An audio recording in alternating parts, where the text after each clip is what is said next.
This story is about a lone adventurer who broke a taboo. A diary of certain noblemen once said, "Devouring monster is a taboo in this world. For a human to eat monsters means to take in their evil essence." The first symptom that appears upon absorbing it is a feeling of elation that cannot be expressed by mere words, accompanied by strengthening of the body. The second symptom is severe headaches, nausea, and intoxication. The third symptom is sudden death, or possibly they could turn into monsters themselves after consuming the evil essence. Frontier City, Bologna, is a territory home to multiple labyrinths. Among those labyrinths, there is one called the Miasma Labyrinth. The air inside this labyrinth chips continuously away at the status of visiting adventurers. This specific labyrinth is hated by other adventurers, but our protagonist always visits it. Before he knew it, he was getting recognized as the Miasma Scavenger. Like always, he is on another raid, exploring the labyrinth. On the 6th floor of the dungeon, he finds the miasma grass in great quantity, and this discovery seems to be a normal thing for our adventurer. The miasma grass has the effect of purifying miasma and is an irreplaceable source of income for him, though he decides to take just what he needs. After gathering enough miasma grass, he decides to leave, but on his way out he comes across a herd of miasma rats. Many of the monsters in Miasma Labyrinth use miasma or poison, contributing to the reasons why adventurers don't like raiding Miasma Labyrinth. However, that won't work against our protagonist. It takes him no effort to obliterate miasma rats. But when he is about to be overwhelmed by the sheer amount of rats, he is saved by a bunch of adventurers who appear to be a bit arrogant. Although he was helped by the arrogant adventurers, he didn't like how they used a surprise attack, which could have turned into a tragedy if he hadn't dodged it at the right time. One of those adventurers sneaks inside the room where Rude found miasma grass. This is where Rude realizes that these adventurers were following him all along because they wanted to harvest his spot. The adventurers deny the fact that they were following him and claim that they just happened to meet him there and save him. The tension in the room increases when the adventurers with a high sense of pride prepare for combat. Rude reluctantly thanks the adventurers, canceling out any potential quarrels. Sometime later, in a local restaurant called Full Belly Restaurant, the adventurer is shown to be being bullied by even more ill-mannered people. He is mocked for his inability to defeat monsters. Rude possesses a unique skill called abnormal status nullification. It's useful for exploring the miasma labyrinth, but it doesn't give him the suitable skills to defeat monsters, something vital for adventurers. As someone who didn't have any combat skills, he wasn't welcome to any party and was named the Miasma Scavenger because he always scavenged for items in the lower levels of the miasma labyrinth. In other words, with his failure of skill, he is an outcast as an adventurer. Being a grown man, he has to fight a life-or-death battle against a mere rat. He wonders if he has to keep living his life as the Miasma Scavenger. The next day, he visits the Adventurers Guild, planning to find another colony. When he looks around, he finds the room in uproar. He goes up to the receptionist to ask for any good requests. The receptionist informs him that a new labyrinth has been discovered. A new labyrinth is filled with treasures and magic items. It's a golden opportunity for any adventurer. Following this news, the receptionist also addresses the sudden price drop in the miasma herb.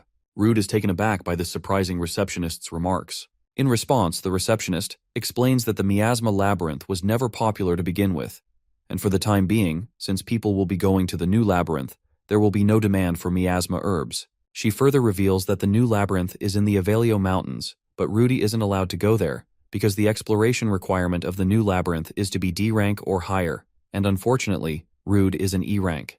He insists on exploring the new labyrinth, but the receptionist tells him that there's no exception to these rules, and even if he somehow makes it, he will end up dying in vain. Seeing Rude eager to go inside the new labyrinth, a man invites him to join his party as a porter. Rude is on the carriage going to the new labyrinth in the Yahello Mountains.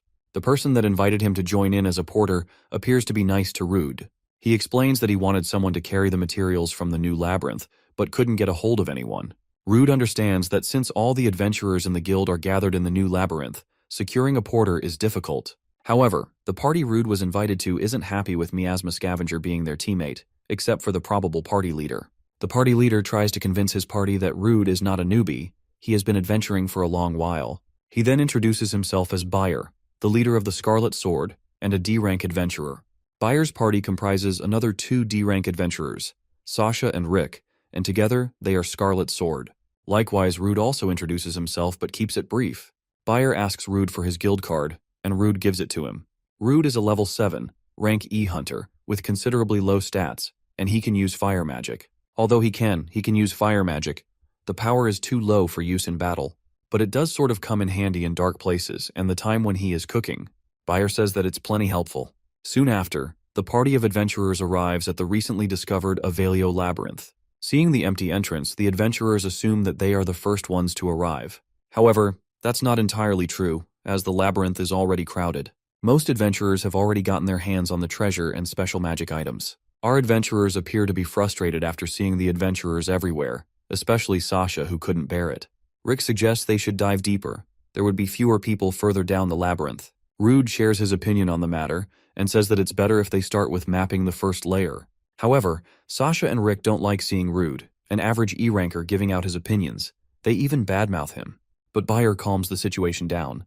Bayer says that here he agrees with Sasha and Rick because if things go on like this, they won't get any good results. Since the party leader decides for everyone, Bayer decides to go even deeper. Soon enough, our adventurers arrive on the fourth layer of Yahello labyrinth, and proportionate to the layer of the labyrinth, the difficulty also increases. This is where they are attacked by aggressive beast-type monsters, though it's only Rude that struggles to even land a hit. In a critical moment, he is saved by Rick. Astonished by the strength of Rick, Rude further looks around and sees Bayer and Sasha overpowering the monsters too. In no time, the adventurers take care of everything. The fourth layer of Yahello's labyrinth doesn't have any other parties around, and the adventurers are glad about that. Despite the labyrinth levels, the monsters aren't that strong.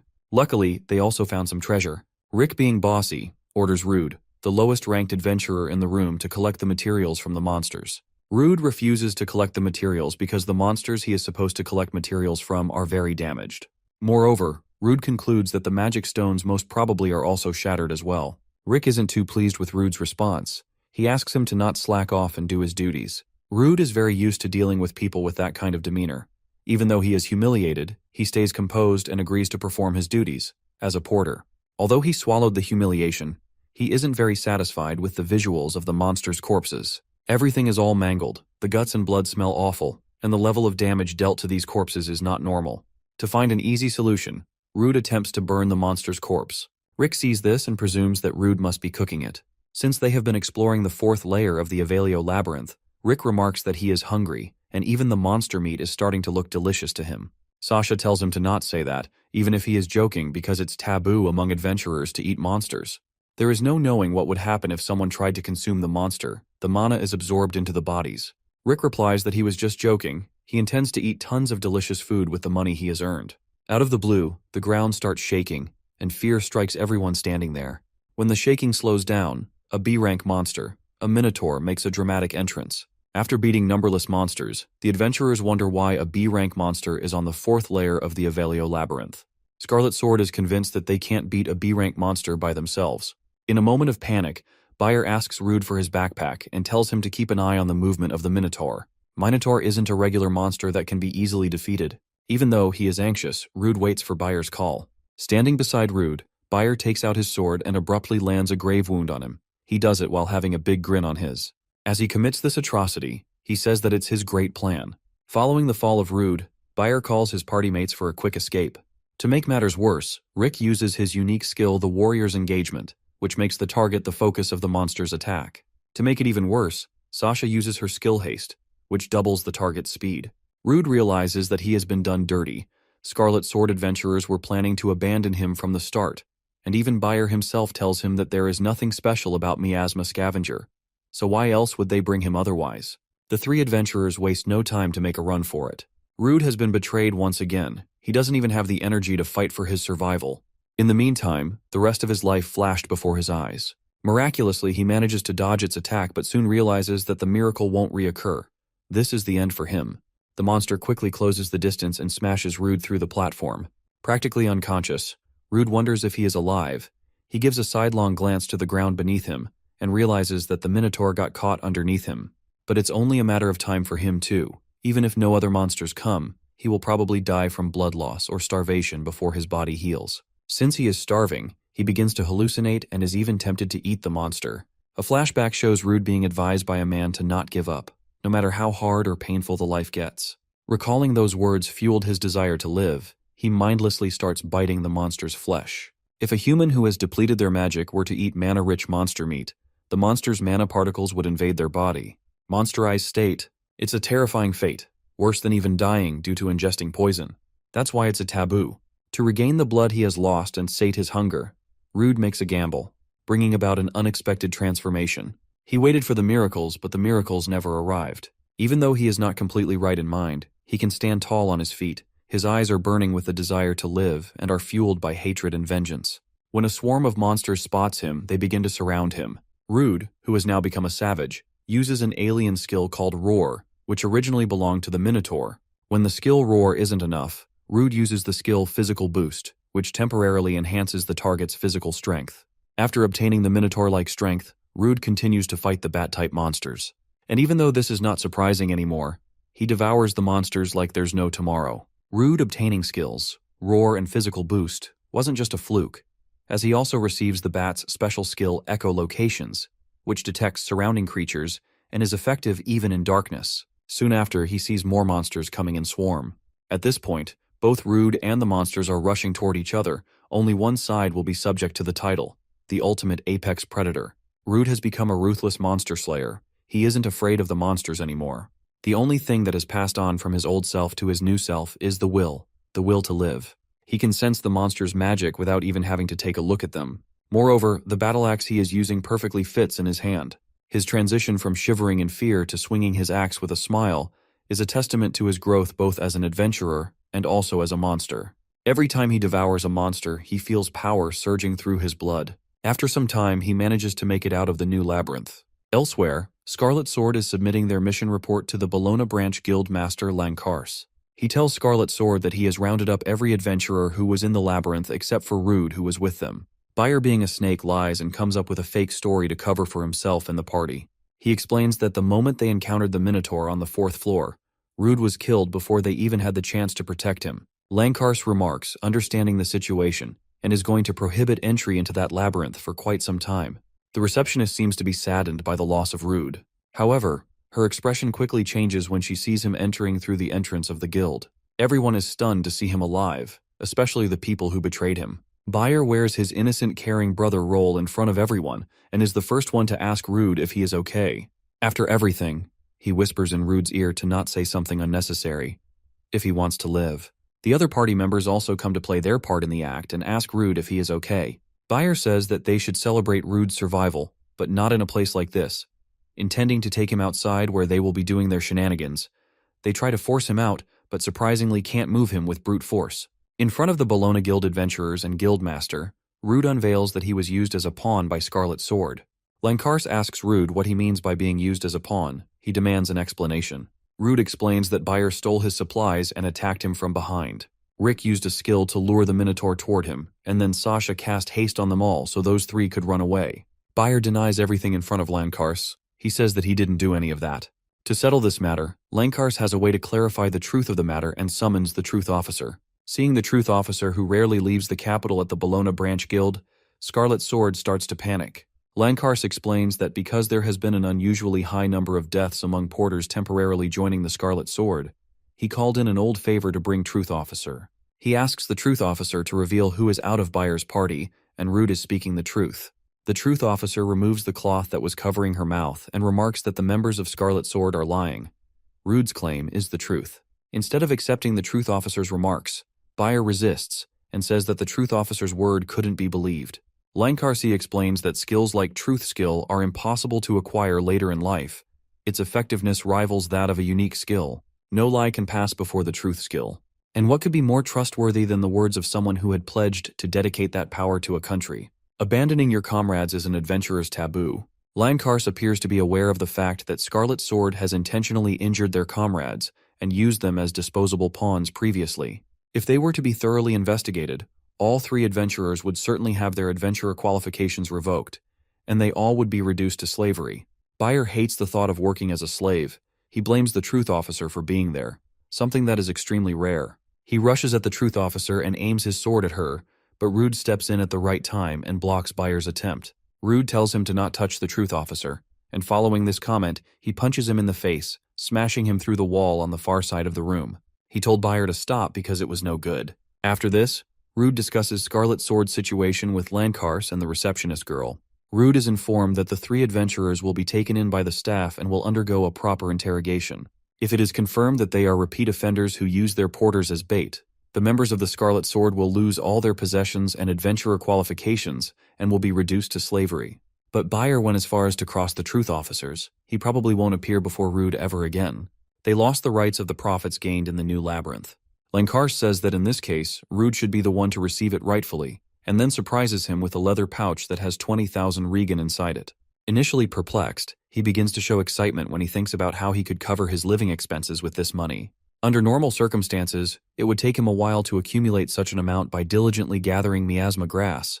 He notices the people around him aren't insulting him, and that may be because they saw him earlier, entangled in Bayer's situation. Still, he knows that the people who normally insult him won't be kind to him either. He thinks that if he continues to stand out, there may be those who might find his sudden rise in status suspicious, so he decides to proceed with harvesting the miasma labyrinth like before. Now that he has got some money, he thinks of getting the gear and eating whatever he wants. As soon as he gets out of the guild, he heads to a tool shop where he spots a magic bag on the display for sale. He appears to be touched by the bag, and after purchasing it, he chooses to eat something next. The next day, Rude continues to scavenge in the miasma labyrinth. The monster that he was struggling against the other day can now be defeated without much of a hassle. He uses appraisal, a skill to view his target's status.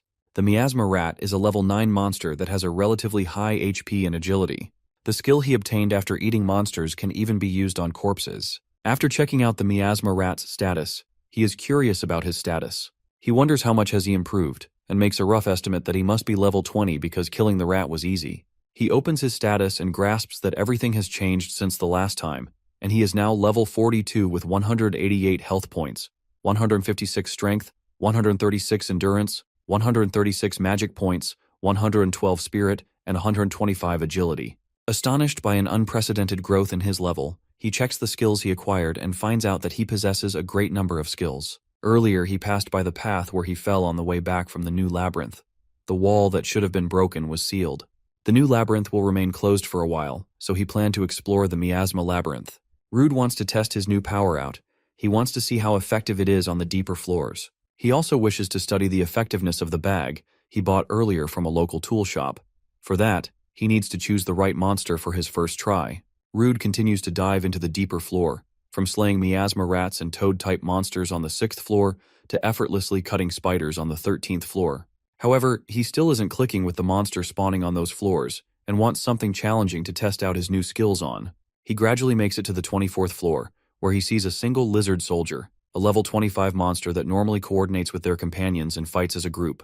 He thinks that if it's a lizard soldier, it might be worth a try to test out the thing he bought earlier. Rude sneaks up behind the monster but barely manages to leave a wound on its arm. Instead of retaliating, the lizard soldier attempts to escape. Soon, the narrow alleyway the monster was running towards led to a dead end, but somehow Rude is the one who gets the feeling as if he is going to be the one who's going to be hunted. He soon realizes that he has fallen into the monster's trap. Rude has been set up, and even though he may have an advantage with the level, he is in a bad situation. He is getting overwhelmed by the number.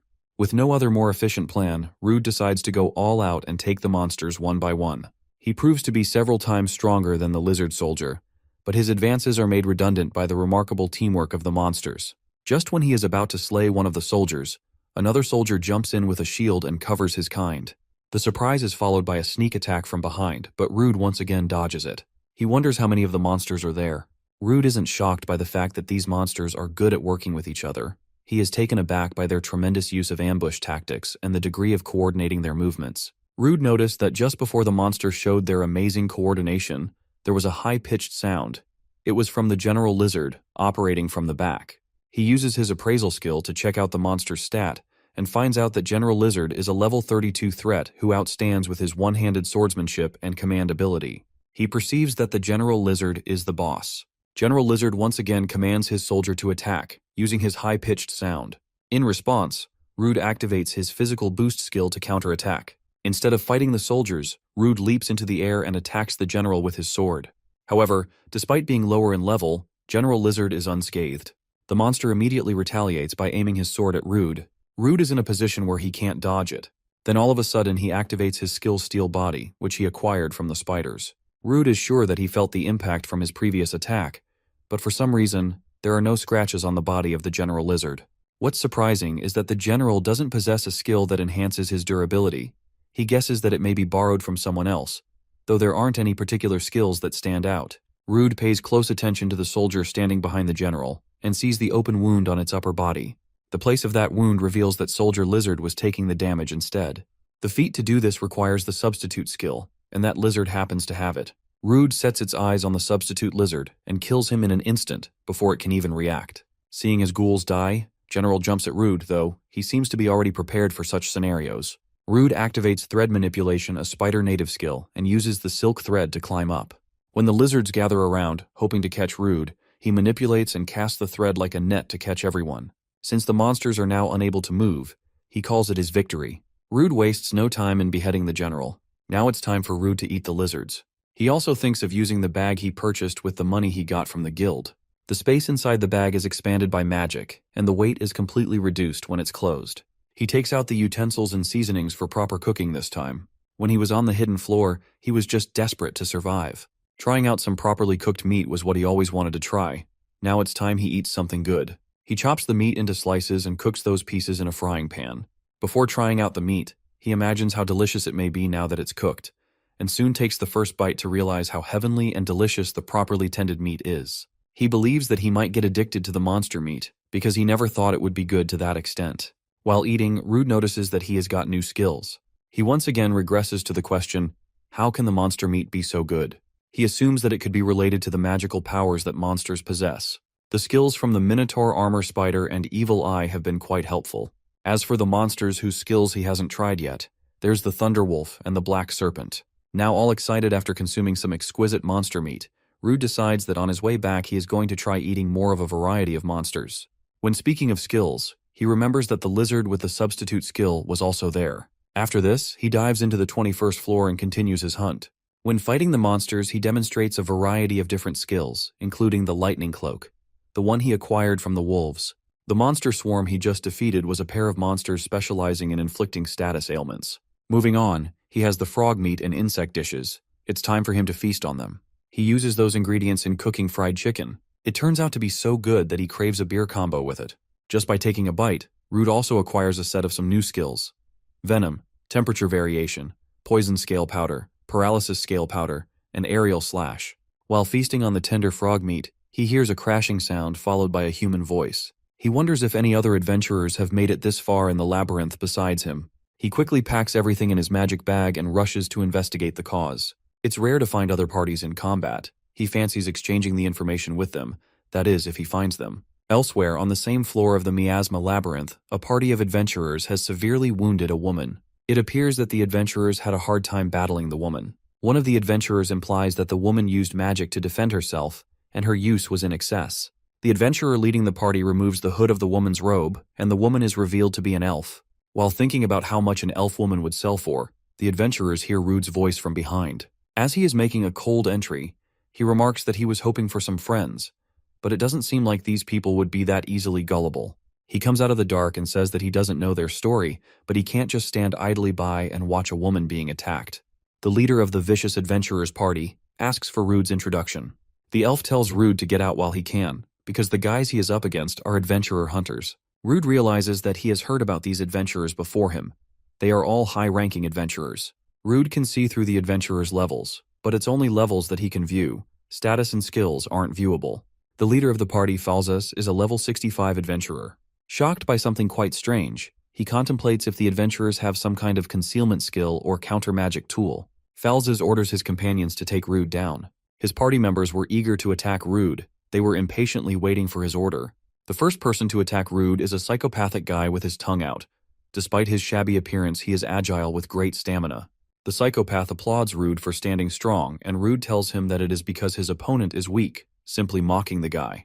The crazy adventurer is enraged by Rudy's funny comment and says that he is not weak and is going to prove it by smashing Rude's skull. Rude emotionally overpowers his opponent when he gets too close to Rude. He cleverly blocks the attack and immediately spits out venom through his mouth, using the skill Venom. Zarius, the psychopath, screams as his face begins to melt. The adventurers opposing Rude are taken aback seeing Rude spitting out venom. They conclude that he has become a monster. Rude himself knows that his way of fighting is reckless. It's completely unlike how a typical adventurer fights. But thorough, this is how a weak person like him has survived inside labyrinths. Falzas wonders if the poison used by Rude is a unique skill. He becomes wary of Rude and believes that he must not be underestimated.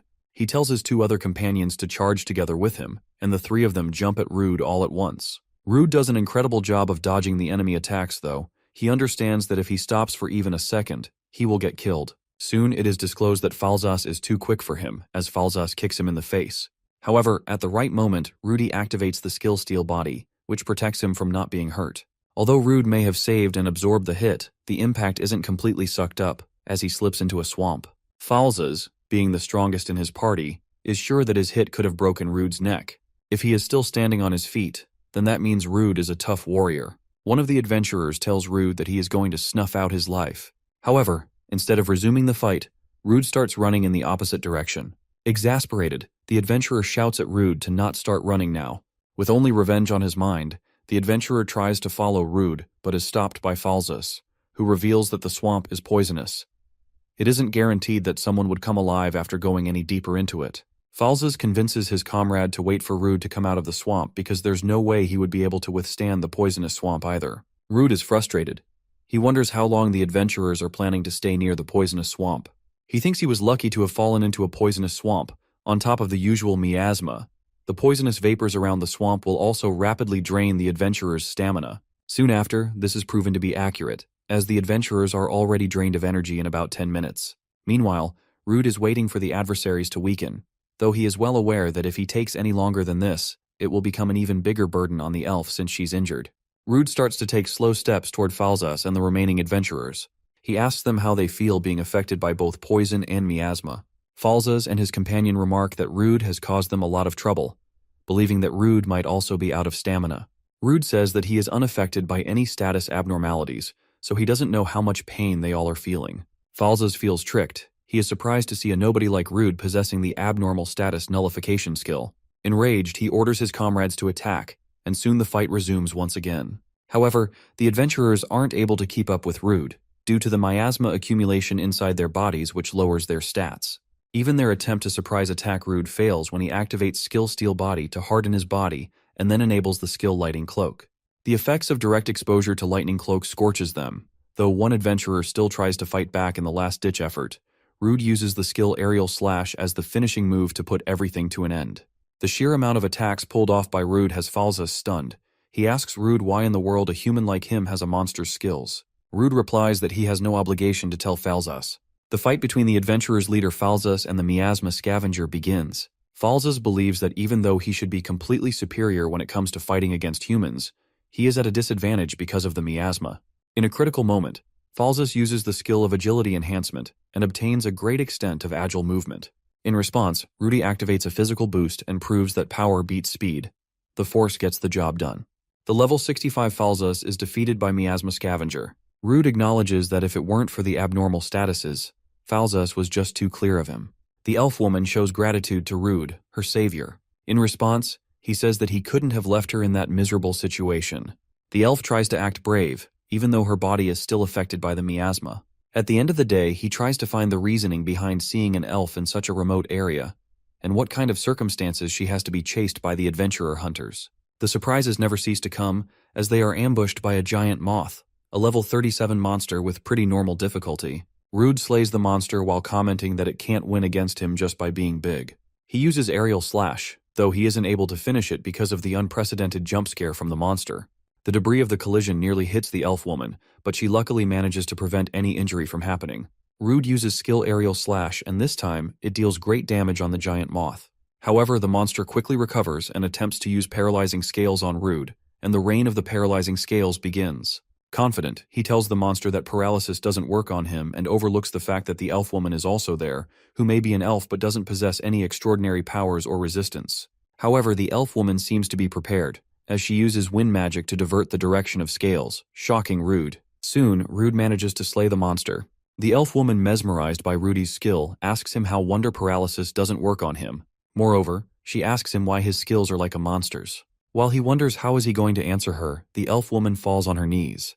Concerned about her health, he asks her if she was hit by a paralyzing scale. She replies that it wasn't a paralyzing scale. This is something completely different. She will tell him her story when they get out of there. Resting under a heavenly tree, indulging in the beauty of nature, the elf woman feels much better. She introduces herself as Alicia, a former adventurer. Shocked, Rude asks her if she by any chance is the Alicia of the Emerald Storm. Azure Tales is a renowned S-rank party from the kingdom of Ludius, and the girl sitting beside him happens to be a former member. However, he recalls hearing about the defeat of Azure Tales 5 years ago. On that day, Azure Tales challenged the monster dwelling in the deepest part of the S-rank labyrinth, the Abyssal Labyrinth. In that battle, Azure Tales practically lost everything. The party leader died, one adventurer had to retire due to severe injuries, and another one was swallowed by the labyrinth. Alicia reveals that even she didn't come out unscathed. She attempts to show him a mark of some kind of curse to Rude, but he gets flustered and asks her what she is trying to do. Alicia shows him the curse engraved on her chest. She explains that it's the curse of leveling her strength down. She tried every possible method to break it, but all she could do was slow its progression. She says that she doesn't even know what she is cursed with. The adventurer party from earlier knew about her curse and wanted to benefit from it. As Alicia speaks about how she would die once her level reaches 0, she starts to get a slightly bit emotional. After hearing her heart-wrenching story, Rude suddenly realizes that he might be of some help. After this, he takes out a skill substitute card that allows him to select a target and says that he wants to try something. He asks Alicia if she can take on the skill that he is about to activate, and the elf agrees to cooperate. Soon the process of extracting Alicia's curse begins. Rude places his right hand on her shoulder and activates skill substitute. She notices that her curse is transferring to him, something she didn't expect.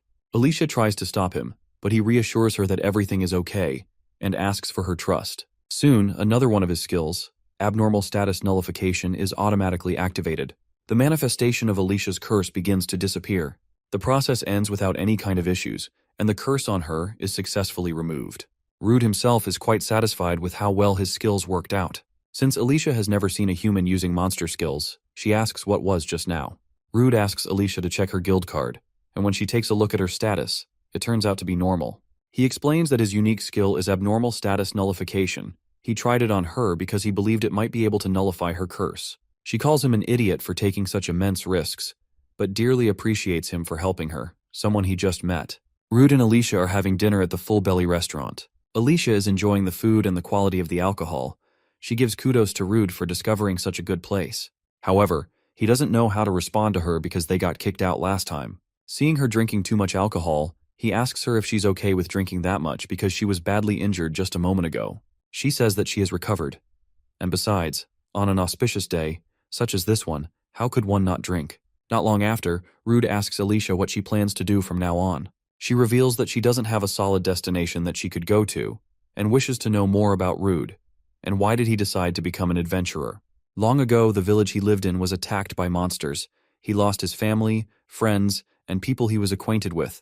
But thanks to an S-rank adventurer who rushed over to the scene, he was able to survive.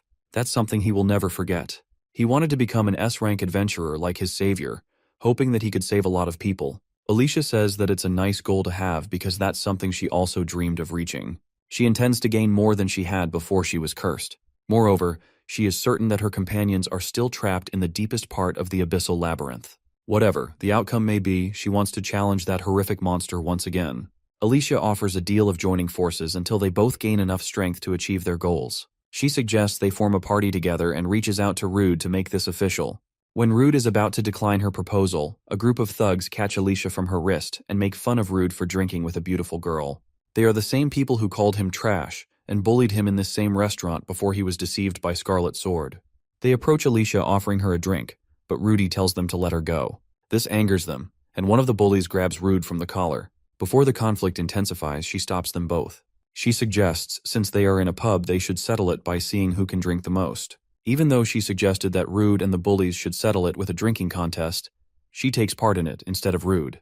When the night falls, their friendly contest ends with Alicia coming out as the triumphant one, though she is also high as hell. Rude compliments Alicia, telling her that she did great because she had already drunk quite a lot before the drinking contest. She speaks up that she hasn't fallen so low that she would sit still.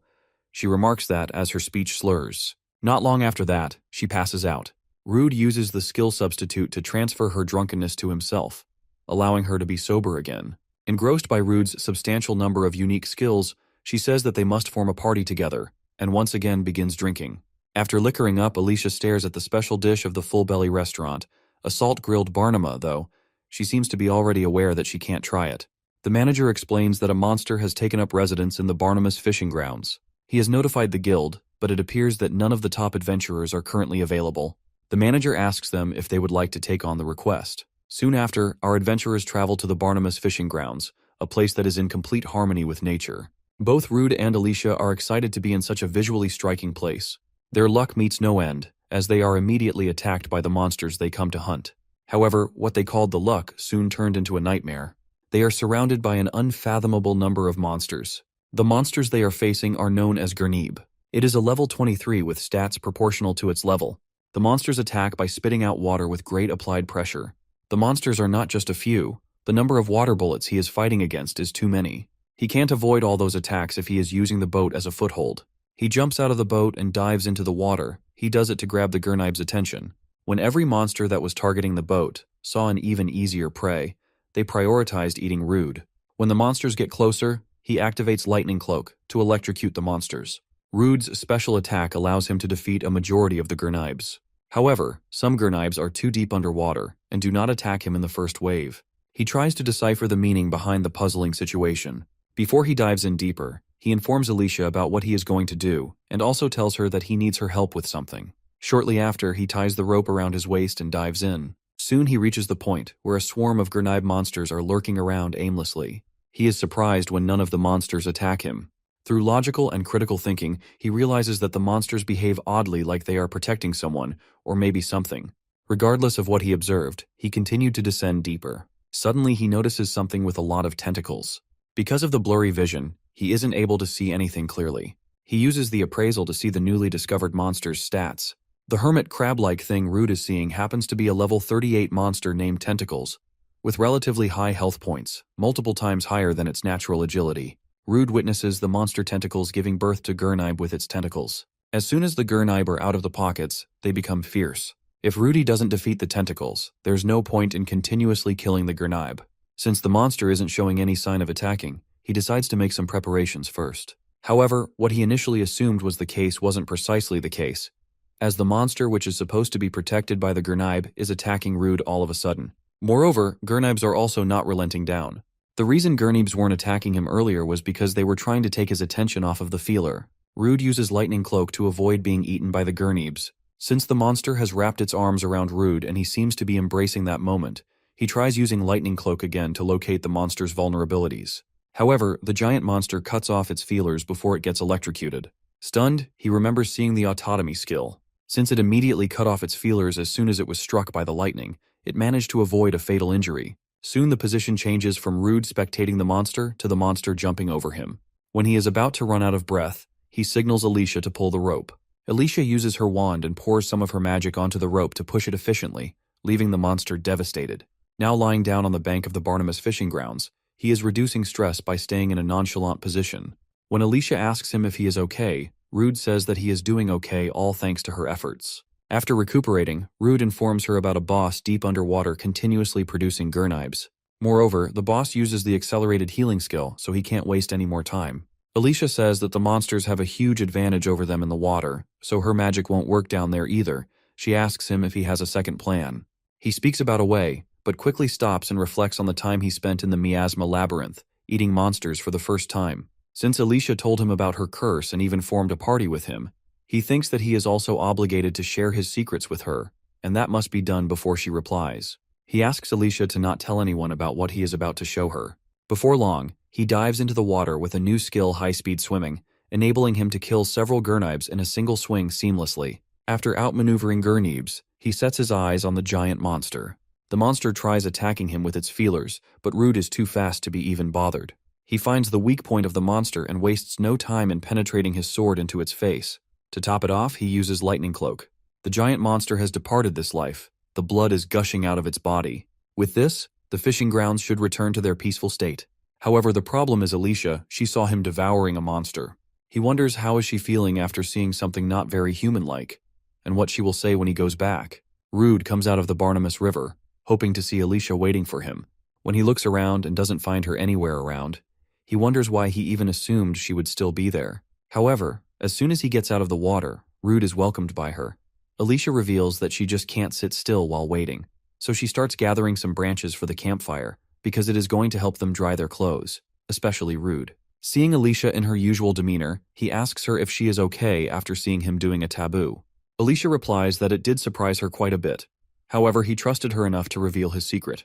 That is enough to make her happy. Rude thanks Alicia for being generous. He remembers that he cut a part off the boss, to get its skill as well. Since he thought it would be strange if only he ate, he brought some Barnabas. Even if it might be weird to eat it next to a monster, he wants to give it to her, and she gladly accepts it. Rude says that while they eat, he is going to tell her about the first time he ate a monster. When he explains everything, Alicia says that it's still surprising how Rude can eat monsters. He says that it's thanks to that misfortune event, that a destined weakling like him got a step closer to his dream. She also thinks that the monster's taste must be quite delicious if it's cooked in the same way he does it. Rude is enjoying gurnaib fillets and miso braised tentacles.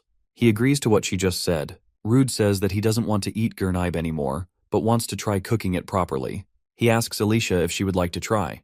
Alicia humbly declines it and says that there's no guarantee she will survive with the same symptoms. She finishes her food and then properly invites him to join her party. Rude asks her if she doesn't have other stronger acquaintances to form a party with. After all, she was a famous adventurer. She explains that it's been 5 years since she got cursed, even if they, the people she was acquainted with, didn't die in the labyrinth. Considering the human lifespan, many might have retired already. Moreover, most active adventurers on the front lines have quite a few screws loose. No matter how strong they are, she thinks she can't trust them to watch her back. For adventuring together, she is looking for someone who she can trust completely. She believes that if it's Rude, she could do it. After hearing her out, he agrees to form a party with her. Soon enough, the adventurers make it back to the Adventurers Guild. Alicia appears to be overexcited thinking about her first job with Rude as a party. However, Rude being an E rank, doubts they will get any big requests. She agrees with what Rude has mentioned but seems to be calm and has a plan to solve that issue. She goes to the receptionist for registration of their newly formed party. Since the process requires showing the adventurer card, she shows it to the receptionist. The receptionist is amazed after learning that the adventurer girl before her is an S rank, the infamous Alicia of the Emerald Stone, and her reaction is twice as hilarious as Rude's. Alicia is a level 43 adventurer with high magic and spirit points, and she has a ton-load of unique skills that the receptionist has never seen before. On the other hand, Miasma Scavenger is a reputed low-ranker who doesn't have anything special to stand out. The receptionist doesn't understand why Alicia is forming a party with Rude. Alicia says that she also likes to rank up Rudy and asks the receptionist what missing points he has. The receptionist checks out his documents and reveals that he has gathered enough achievements, but the battle record is lacking. Since he is very close to ranking up, Alicia requests the highest difficulty subjugation request that she and Rude can take on together. The receptionist reveals that it should be around Barona. The adventurers accept it and soon go out to take on the request, the extermination of a pack of gray wolves. Gray wolves are level 11 monsters with a natural scent detection skill. To take on these monsters, Rude uses his stealth skill. When his position is exposed, the alpha calls in reinforcement. Since he is dealing with a pack of wolves himself, he leaves the reinforcements to Alicia. Alicia deploys her spirit magic and summons Sylph named Sylphide, a type of elemental that is known for their agility and affinity with wind. Alicia commands her to use Great Wind and slice through the enemies. Sylph gets to work and soon kills every wolf in the range that was called in as reinforcement. Rude spectated the synergy between Alicia and her elemental Sylph. He noticed how tremendous it was, and there's no way one would be able to dodge that. When she remarks that her original power before getting cursed won't come out, he speculates how terrifying it would have been at her full strength. Just when he thought he had dealt with the pack of wolves, another pack of monsters jumped him. He is cornered to the point where he can't properly block or dodge it. Alicia's Sylph comes in clutch and rescues Rude. He discovers Alicia and Sylph's unique ability to use wind-based magic, which allows them to levitate in the air and enhances mobility. Rude thanks Alicia for saving him, but she tells him that if he is thankful, he should thank the spirit instead. She believes that they still can't let their guard down, and claims she saw about 5 more wolves watching them from the bushes.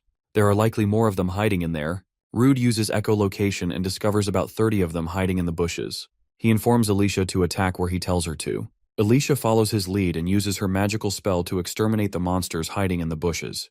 Rude is aware that the skill of echolocation loses precision in open spaces, and even Alicia can't target too many spots at once accurately. But if they attack from the sides, they can herd the gray wolves into one place.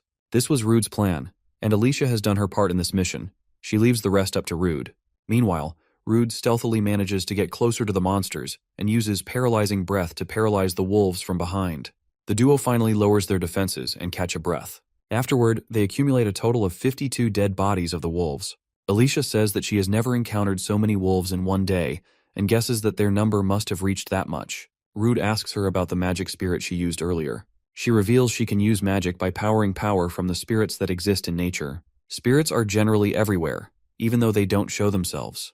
But to use their power, one needs to offer magic as compensation. Even so, you can cast powerful magic with little magic energy, and what he saw earlier was the epitome of it. Sylphide can render phenomena such as floating in the air. Rude admits that he has never heard of wind magic that strong before. While he is sharing his thoughts on the wind magic, Sylphide plucks Rude's hair, revealing her playful nature. Alicia says that the sky will be dark soon, and she wants to get back quickly. She makes Sylphide use her wind magic to fly them back home. Flying is something Rude has never experienced despite his enormously large skill catalog. He asks Alicia what other types of spirit magic she can use. She reveals that she specializes in ice, water, light, and earth magic, and spirits of darkness and fire aren't a good match for her. If a spirit has a bad compatibility with the user, it demands an enormous amount of magic power. The spirits might not even lend them any power. Since Sylphide is having fun playing with Rude, she likes him. Soon they discover smoke rising from a certain area. Alicia says that there should be a village in that direction. The village is being attacked by Baphomet, a demon spirit with a wide cluster of powers. Normally, gray wolves dwell in that area, and even the adventurers native to that village are perplexed by this eerie sight. They don't understand what is this monster they are being attacked by. Helpless and weak, the villagers are just staring at it, while the monster is summoning a literal spear with its magic. Before the spear makes contact with the two villagers standing in the guarding position, a surprising water bullet cancels out Baphomet's attack. Alicia asks the guys if they are okay, and upon confirming it, asks for a situation report. Meanwhile, Rude is preparing to fight the monster, and uses appraisal to take a quick evaluation of its difficulty. The monster is level 27, with exceptional skills. Even though its level is lower than a general lizard's, its stats are worlds apart. Rude feels that this monster is different compared to regular 27 levelers. Moreover, the monster possesses several skills. These include Principles of Fire Magic, Principles of Earth Magic, Echolocation, Increased Mana Recovery Speed, and Mental Strength. Since Rude's fire magic is too weak to be helpful in battle, he is excited to defeat the Baphomet, and then eat it to acquire its skills. Rude learns that the monster is physically strong too, as his attempt is blocked. He wonders if his attack was blocked due to the skill Steel Claws. With no other viable options, he decides to respond with brute force and retaliates at that moment by activating Principles of Earth Magic. Rude barely manages to come out of its range. He realizes how smart the monster is when he notices that it fired all but kept 2 of its fire spears reserved to be used for defense. The monster is on guard, and Alicia suggests they should exchange information while they can. She informs him that the villagers haven't been evacuated yet, and asks the people from earlier to help guide the evacuees, though she still wants to find a way to avoid collateral damage. It's also not possible for Alicia to defeat Baphomet with powerful magic in one go. Rude guesses that Alicia's power must have depleted from the flight and her running about earlier. He believes they can't rely on her spirit magic, and tries to think of a plan. However, Alicia comes up to Rude and says that she will handle the magic part, and wants his trust on this. He rushes at the Baphomet, with Alicia supporting him from the rear. Baphomet's and Alicia's magic cancels each other out due to both being of opposite attributes with the same power. Following the cancellation of its attack, Baphomet utilizes the effects of the Principles of Earth Magic to launch another attack at Rude, though Alicia is still covering Rude. The monster is accurately firing pebbles of the same mass. Regardless of the jeopardy, Alicia is conserving magic power while avoiding collateral damage. He is amazed at her incredibly precise magic control. This proves that as a former S-rank adventurer, she is of a different caliber. Since Alicia is supporting him, Rude aims to end this soon. He enhances his physique with a physical boost and cuts off some fingers of the monster. This sends the monster on a rampage and it attempts to retaliate, but Alicia kills it with her fire magic. The monster explodes from the inside out. The villagers are witnessing their village engulfed in flames. Their expressions range from shock and despair to fear and sorrow as they reflect on the devastating loss of their houses. Suddenly, they hear an explosion followed by a horrible scream. One of the local adventurers wonders if the adventurers from earlier managed to beat it. Another villager comments that if he wasn't injured, he would have stayed behind to help them. While they are concerned about Alicia and Rude's safety, Alicia appears there, much to their surprise. She informs them about the defeat of the Baphomet. She reveals that she did land a fatal blow, but if it somehow managed to survive, to prevent the monster from reappearing, they are going after it. She asks the villagers for a favor. The villagers, all ready to fulfill any wish of their saviors, ask her how they can help her. Alicia asks for food in a light-hearted manner. Somewhere in the forest, On the outskirts of the village, Rude is waiting for Alicia around the campfire. Alicia returns to Rude and informs him that everyone was able to evacuate. The credit mostly goes to the adventurers there. She says she told the villagers that they would be chasing after the Baphomet, so it shouldn't be suspicious that the corpse disappeared. Rude apologizes for the trouble and then thanks her. His attention is soon grabbed by the visually and aromatically spectacular Baphomet soup. Before he feasts on it, he adds some mugwort and ginger. His first impression of Baphomet meat is decent. Even after properly cooking the monster, he can smell a distinctive goat smell through his sense of smell. But it's delicious if you ignore it. Now Rudy possesses all the skills that the monster had. Alicia is tempted by the looks of the perfectly prepared food, though she is still disturbed watching Rude eat a monster so comfortably. Rude realizes that Alicia may be right. It's scary how he is getting used to eating monsters. Rude is joined by some uninvited guests.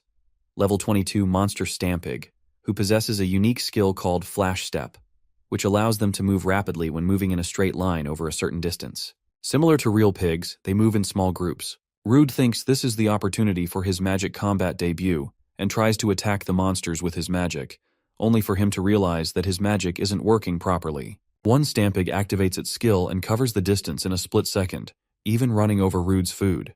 Alicia reveals that she is running low on magic and can't offer much support. Rude, on the other hand, is furious. The food he prepared is wasted. He drained the blood from the Baphomet, removed the scum, and it took him a lot of time to do so. He wanted to enjoy it, so he did his best in trying to change its flavor. He wants the Stampigs to compensate. He expects the Stampigs to make it right by letting him eat their meat. Alicia grabs him by his collar and tells him to calm down. She explains that the skill of the Stampig that it used earlier increases their charging power. This makes even a single blow have considerable strength behind them. Her verdict is that they should fight at a distance that Flash Step can't reach. In other words, she wanted them to retreat. The adventurers have successfully evaded the Stampigs by climbing up a tree. Since the risk hasn't been eliminated, they stay there for a while. Alicia asks for an explanation of why his magic didn't work earlier. Rude is also bewildered over the fact that this is the first time he is unable to use the skills that he acquired through the taboo. Eating monsters. She suggests he check that skill with appraisal. The description of both principles of magic, fire and earth, says that those who possess these skills will instinctively understand how to use them. Alicia concludes that even if he can't use those skills, then that could only mean that his brain can't comprehend magic, though she reconsiders her statement because Rude is quite okay-ish at using fire magic. She tries to correct her theory, saying that it isn't a valid explanation. Alicia thinks it through and manages to find a possible reason. She tells him that maybe he isn't able to use monsters' skills because he doesn't know mana manipulation. She also says that she doesn't know much about mana, and it's best if he tries it himself. Rude says that he would give it a try and starts the process of manipulating it. He tries to reassure himself that it's just like back then when he ate the Minotaur. His goal is to bring out the burst of power, and in no time, he succeeds in doing that. As long as he can sense the mana, he can use it like it's a part of his own body. He uses the fire magic and points it in the direction where Stampigs are. This creates an explosion and likely kills all the Stampigs. Rude got his revenge on Stampigs. They ruined his meal, but they now have become the food themselves. He apologizes to Alicia for making her wait for so long. She tells him that there's no need to apologize because she knows how necessary it is. Alicia shares her opinion on his magic skills. She explains that for him to use his magic skills, he needs to use mana, not magic power, and she noticed that his mana was depleted during his previous attack. She speculates he can use it continuously. Rude admits feeling the mana surging through his body. He instantly understood how to use his skills. He thinks that if mana can replace magic power, then maybe he can do something similar and strengthen his weapons or body with mana instead. Among adventurers, many choose to hone their magic power, and many among them also use it in close combat. By circulating magic power around the body, your physical abilities are improved, and if you use it on a weapon, its power will increase. It's also possible to emit slashes. Alicia finally understood that because he had so little magic power up until now, he hadn't been able to use those skills. Rude has more mana than magic power, but more importantly, he gropes that he can replenish his mana just by eating monsters. While they are talking about mana and magic, he acquires Stampig's Flash Step skill by taking a bite. Alicia perceives that Rude can absorb mana by eating monsters, and he can even store it inside his body. However, what matters most to her is how appetizing those pork cutlets look. Seeing her staring at his food, he asks her if she feels like eating now. Suddenly, a loud noise catches the adventurers by surprise. When the smoke clears, they find a giant Stampig, the boss. Similar to the regular Stampigs, the giant Stampig uses Flash Step to crash into Alicia, though Rude saves her with his quick reflexes. The moment Alicia sensed that something was in the distance, The boss was in front of her instantly. Even though they aren't in a labyrinth, she tries to guess why in the world a threat of that level is outside. Meanwhile, Rude is once again furious because his food was wasted unnecessarily. After shouting like a madman, he remarks that the monster before them seems like it would make for a pretty good roast. However, it's already engulfed by the fire, and surprisingly its mass doesn't burn, revealing its fire-resistant skill. King Stampig is a level 38 monster with only 2 skills: Flash Step and Fire Resistance. But what makes it a threat is its endurance and strength. Rude uses principles of earth magic and imitates a punch to inflict some damage on the monster, but the imitation of the punch crumbles when the monster hits Rude with a traditional bull attack, not even allowing him to activate Steel Body. The next closest target to King Stampig is Alicia, but she uses Sylphide to avoid getting hit by its deadly headbutt. King Stampig isn't using a skill, it's just the sheer toughness of its thick fur and muscles. Whether it's Earth's magic or Spirit's wind magic, neither of them has enough power to penetrate its skin. The monster once again begins charging at Alicia, but at the right moment, Rude uses his skill Roar to grab the monster's attention. He tells the monster to not turn its eyes away, because it's not over yet. At his current, he can't use Flash Step or Steel Body, and if this fight were to become a battle of attrition, then there's a possibility that King Stampig will switch targets to Alicia. But he doesn't have a skill that can take the monster down in one blow, though the monster only knows how to charge straight. This is a sign that Rude can utilize a never-used-before skill that can allow him to triumph. The first thing he does is draw out the mana from within the body, then imagine pouring it into his sword. As the monster gets into the attacking range, Rude opens his eyes and swings his sword with all his might, cutting the monster in 2 halves. Alicia is shocked after witnessing Rude using mana to strengthen his weapon without any practice. He says that he tried it because it felt possible. Moreover, his mana has been leaking out. At the very moment, his sharp blade breaks into pieces. Alicia thinks Rudy's sword couldn't withstand the amount of mana poured into it. She explains a weapon is practically an extension of an adventurer's body. Both adventurers decide to end their adventure for the day, and Rude takes all the meat. On the 7th layer of the Miasma Labyrinth, the 3 adventurers who stole Rude's usual harvesting spot are fighting the great Miasma Rat. When the fight against the monster ends in their favor, their arrogance reaches another level. While laughing over the great Miasma Rat's dead body, one of those adventurers hears a low-toned sound. He decides to check the path where he hears the scream, and the rest of the guys follow him. They find a staircase leading to an underground room. Another adventurer comments that he is not feeling good about this, but regardless of his views, they continue to push forward, thinking it's a hidden path. They find a treasure chest in the room connected with a staircase. Even the chest is placed as if it's a trap. The adventurers think of opening it and looting the treasure inside it. They find a strong sword inside the chest. One of those adventurers highlights sensing strong magic coming from the sword. Rigard, the cautious adventurer who was hesitant to go there, says that this magic power they are sensing may be some sort of curse. The short, heightened adventurer, the most arrogant of them all, tells Rigard to stop being a killjoy. He explains why this treasure chest is important to them. They have been struggling because there weren't any ways to make easy money. Moreover, they haven't seen Miasma Scavenger around lately. He convinces them that this is a blessing from heaven for all the hard work they have done, because they have been doing dives late at night in hopes of finding something to make a living. Since Miasma Scavenger was mentioned earlier, Rigard tells his companions that Rude has been hanging out with an extremely beautiful elf woman. The other 2 laugh at Rude, thinking that he must have forgotten his social standing. When they are about to leave, Rigard appears to be starting at the treasure chest. At the frontier city Bologna, Rudy and Alicia are looking to purchase a weapon for Rude. They visit a smithy called Miner's Hammer, which is run by Dome, a weapon forging specialist. Dome is stunned looking at the sword that he forged himself to be in that condition. He believes that brute strength alone shouldn't have broken it into such a state. He asks Rude what he imbued into the sword. Alicia whispers into his ear, questioning if it's okay to reveal the information. Rude replies that he is going to explain everything, because he has known Dome for a long time, and Dome is the type that does not spill others' secrets. With that, he spills everything from eating monsters, to gaining powers, to imbuing mana into the sword. Alicia asks Dome why isn't he surprised. He says that as long as food tastes good to Rude, it doesn't matter what he eats. Dome agrees to make him a sword that can withstand blows imbued with mana, but it is going to take a while since he has to research how to craft something complex. Rude asks if Dome needs anything to continue. Dome demands some high-quality magic stones. Rude takes out magic stones that he acquired after slaying the Minotaur, General Lizard, and Baphomet. He is sure now that Rude has grown quite stronger. Rude blushes hearing Dome praising him. Dome gives him a temporary replacement and warns him to not imbue magic into it. If it breaks, he is going to make Rude compensate for it dearly next time. After this, Rude and Alicia eat at Full Belly Restaurant.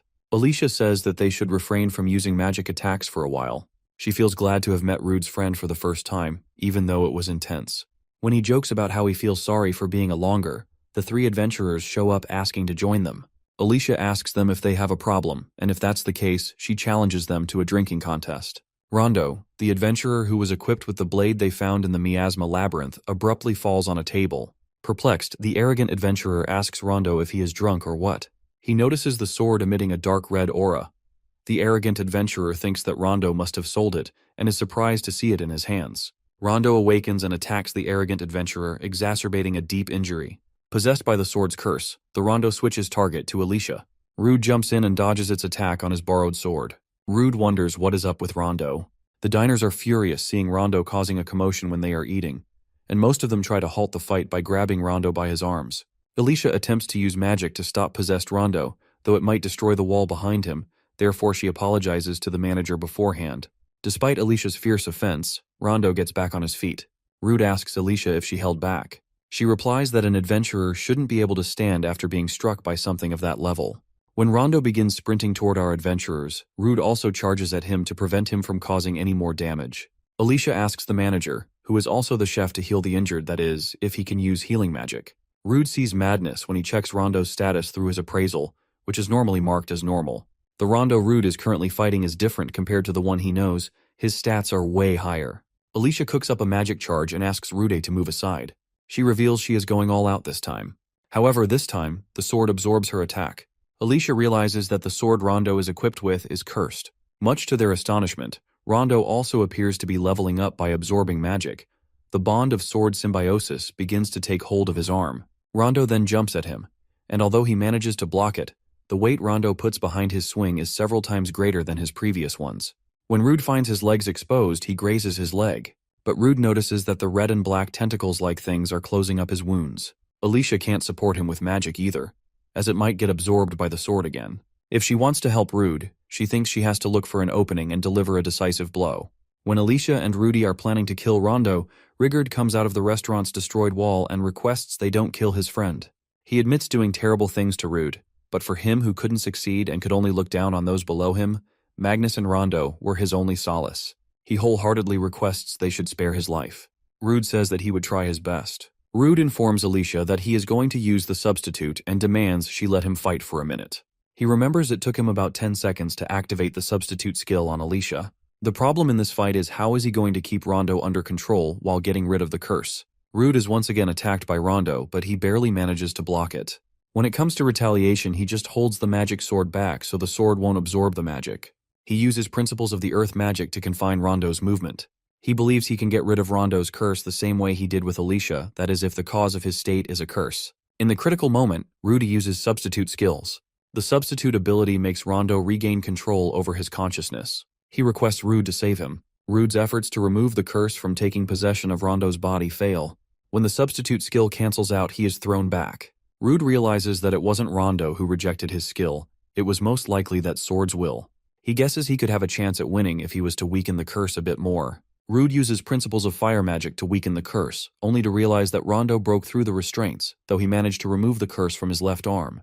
With that being the case, he decides to attack outside the range of his right arm. However, that isn't going to be easy, as the possessed Rondo is showcasing incredible movement. But more important than that is how he absorbed his magic. This somehow gets far worse than Rude had imagined. The two-headed curse, Graham, takes over Rondo. The body that belonged to Rondo now isn't his anymore. This guarantees that he couldn't be saved anymore. Rude uses the appraisal to evaluate the incarnation's level, but it doesn't show anything, other than his condition. Now, in its full potential, the monster continues the fight from where it left off previously. Just a few moments ago, Rude was stunned at how fast half-possessed Rondo was. But this new transformation of his is multiple times faster and more agile than his previous. Expectedly, Rude isn't able to suppress the curse's attacks. He notices that Rondo isn't making any unnecessary movements, just like a veteran.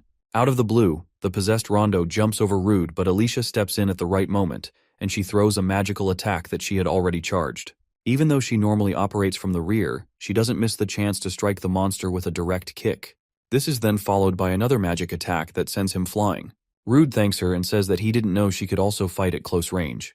Alicia remarks that a wizard who becomes useless as soon as the enemy gets close is nothing but a burden to others. Since he isn't an opponent they can take lightly, she demands Rude change his mindset, because Rondo's curse has already progressed too much.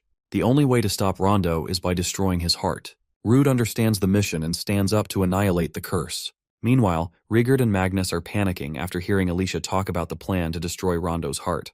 Despite the fight being a handicap, it still is in the curse's favor. Even with 2 people, they can't create a decisive opening. He wonders if having 2 heads gives it a wider field of vision. He decides to try it out and asks Alicia to back off for a second. Rude uses magic to create smog around the place. Alicia approves of Rude's plan because the curse can't absorb it. Rude utilizes the best of this moment and leaves a shallow wound on the curse. Alicia then uses Earth Attribute Spirit Magic and summons Nomia. Although she impales the curse through magic, it only grazes the heart. The curse attempts to retaliate, but Rigurd and Magnus jump in to stop him. Rigurd shouts that he will stop him even if Rondo has to embrace death. He says that it has to be 3 of them. The party is made up of the 3. In the last-ditch effort, Magnus finally impales Rondo's heart. It had to be Magnus, Rondo's close friend, who freed him from the misery of the curse. They are grieving over their friend's death, who couldn't have been saved. Rude picks up the cursed sword and wonders what to do with it. Even if he were to hide it, the next victim could appear the very next day, so that's out of the options. The sword has an eye placed a little over the handle. When the sword shows murderous intent, it screams kill. Rude tells it to shut it because such noises don't work on him. Suddenly, the Bologna Branch Guildmaster Lankars arrives at the scene to check the gravity of the situation. He finds Rondo's dead body on the ground and glances at the sword that is currently in Rude's hands. He demands being enlightened about everything that happened there and suggests they should go to the guild. After learning everything about the curse and why Rondo's death was their only option to end the curse, Lankars comments that he is sure that other adventurers would be convinced by Magnus's testimony. After this, he asks Rude if he feels anything equipping the cursed sword. Rude says that curses don't work on him due to his abnormal status nullification. So long as he holds on to this sword, there won't be another victim. Lankars approves of him having the sword, but in exchange, if he is ever possessed by the cursed sword, they will do whatever it takes to stop him. Rude also agrees to his terms. He tells Rude and Alicia how grateful he is that these 2 were able to contain this incident, and he also extends his condolences to Magnus and Rigurd. After this, Lankars says that he doesn't think anyone will have time to relax because the number of monsters outside the labyrinth has been increasing at an abnormal rate, and the adventurers standing behind him were also called up for this reason.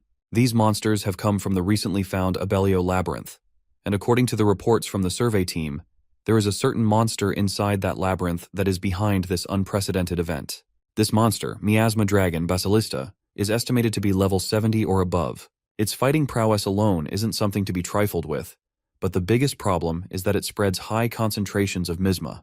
It is speculated that the Miasma Basilista releases stimulate other monsters, causing even more of them to be released from the dungeon, and as a result, the survey team has suffered some losses. The people who were involved in this mission are undergoing treatment. Lankars fears that if things continue like this, it won't just end with the monsters. Its miasma will end up sleeping outside the labyrinth, and it will cause catastrophic damage to the area. This was the reason he was looking for Rude. Rude says that he understands. But first, he demands to meet with the remaining survey team members. Lankars takes him and Alicia to the medical ward, where Rude uses substitute skills and treats one of the survey team members, taking Lankars aback with his unique skill. When Lankars says that he never knew Rude could nullify the abnormal condition, Rude reveals that it only works if the person he is treating doesn't reject him. After witnessing the condition of survey team members, he tells Lankars that only he and Alicia would be participating in this miasma dragon subjugation. He explains that the fewer people he has to protect in the labyrinth, the easier it will be to move around. Moreover, fighting strong opponents is something he aspires to do. Lankarsi says that he understands and will entrust the subjugation of the miasma dragon Basilista in his hands. Since it's already night, they decide to get a good night's sleep and prepare themselves. On their way, Alicia asks if they are going to be all right with just the 2 of them. He replies that he can use his skills without reservations if there aren't any people around. After this, he apologizes for dragging her into this. Alicia ridicules him for saying something gibberish and replies that if he had said something like he was going alone, she would have given him a beating. They are a party, and the 2 of them are enough to save everyone. Rude and Alicia have made it to the Abellio Labyrinth's lowest floor. The first monster species they are up against are level 20 Bobgoblin, which possesses physical boost and club mastery. Expectedly, they are among the monsters that are affected by the miasma. Despite their levels and stats, they aren't more than just ordinary goblins for Rude, who cuts one of the monsters in 2 halves with a single blow. Rude wasn't told that the floor they are on right now would also be affected by the miasma. Alicia says that the monster existing on this floor just shows how quickly the miasma is spreading. Even her purification items aren't effectively purifying the miasma. Rude thinks that many of the monsters on the next floor aren't alive anymore. Just to confirm if Alicia wants to proceed or not, he asks her if she is willing to continue. She responds positively and is sure that his attributes might not work against the monster. Moreover, she is confident that she can land a few good hits, even if close-range combat is inevitable. Another reason why she is resolute on not leaving is because previously she was forced to leave her friends, which led her to a traumatic experience. Rude apologizes to Alicia for making her remember something unpleasant. He then uses the substitute skill to extract the miasma building up on Alicia. Rude reveals that he can remove the effects of the miasma whenever they make contact, but as soon as he lets her go, it will start to slowly build up again. Alicia suggests in that case, they should just hold hands and keep going like that. She reveals that she can't see her feet that well because of all the miasma, so on top of the substitute, he will be escorting her too. Their primary target is just 5 floors away, so they continue with their mission and proceed to the next floors. Soon after, the adventurers make it to the middle floors of the Abellio labyrinth. The deeper they go, the thicker the miasma gets. Rude uses echolocation and finds 2 monsters ahead. Alicia guesses that if they can survive in this dense miasma, then those monsters must be pretty formidable. Rude adds that these monsters seem like the type that he has never seen before. Rude shows the desire to fight these monsters, even though there is a detour. Alicia asks him why he wants to fight the monsters. Is it because he wants to eat them? He feels somewhat offended by her comment and says that it's a bit out of curiosity. He wants to test out the cursed sword, Graham, before they square off against the miasma dragon. The 2 monsters, Rolling Beetle, are level 33 and have a good number of skills. These include Steel Body, which Rude already acquired from killing a different species of spiders, Revolution, Poison Resistance, Miasma Resistance. No wonder these monsters weren't affected by the miasma. And lastly, the Paralysis Resistance. When Rude gets the chance to start the fight, he activates Principles of Earth Magic and destroys the platform the Rolling Beetles were crawling on, only to realize that this didn't work. The beetle curls up its body and starts rolling forward, targeting our adventurers. He asks Alicia to do something about it. She uses Nomiya and commands her to stop the rolling beetle. Alicia succeeds in stopping it, but says that she can't halt it for very long and needs Rude to assist her. Rude gets back to being the tank of his party and draws out the cursed sword. He daunts the sword to not break on him and attempts to kill the monster in the blink of an eye. The cursed sword turns out to be so sharp that the stone cover that Nomiya set up is also sliced into 2 halves. However, the monster isn't dead yet.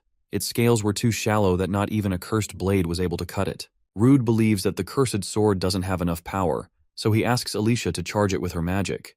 When the blade is charged with the magic of an S-rank adventurer, it unleashes its true power, annihilating the monster in mere seconds. Witnessing the death of one of its kind, the other beetle begins trembling in fear. Rude brings that monster's story to an end too with just a single hit. Rude praises Alicia for having pristine magic control. As they celebrate their victory, Rude once again grabs her hand and enables substitute skill to remove building up miasma. After this, he asks Alicia if he can have some more time. Absorbing the magic power didn't really restore the mana in his body, so he wanted to eat the monsters. He cooks up the rolling beetle and starts feasting out. Alicia asks him how he felt using the cursed sword. He explains that once he absorbs enough magic power, his physical abilities greatly improve.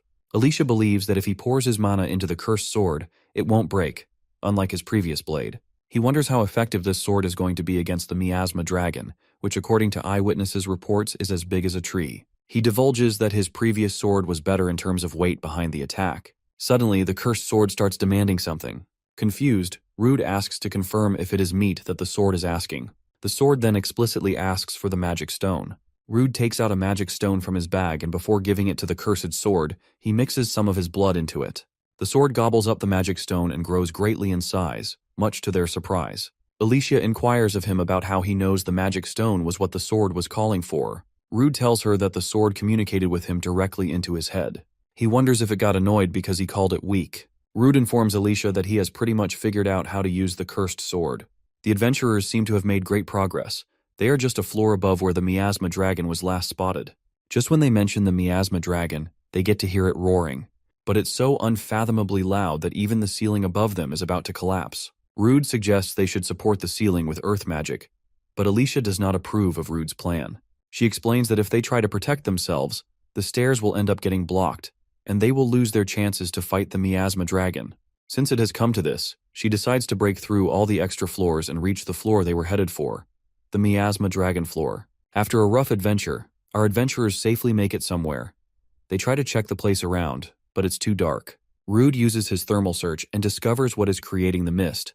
It is the miasma dragon, Basilista. They were told that the monster was level 70, but it was level 75 in reality. Basilista has every great attribute, but his agility is weak for a monster his level, though his vitality is over 500.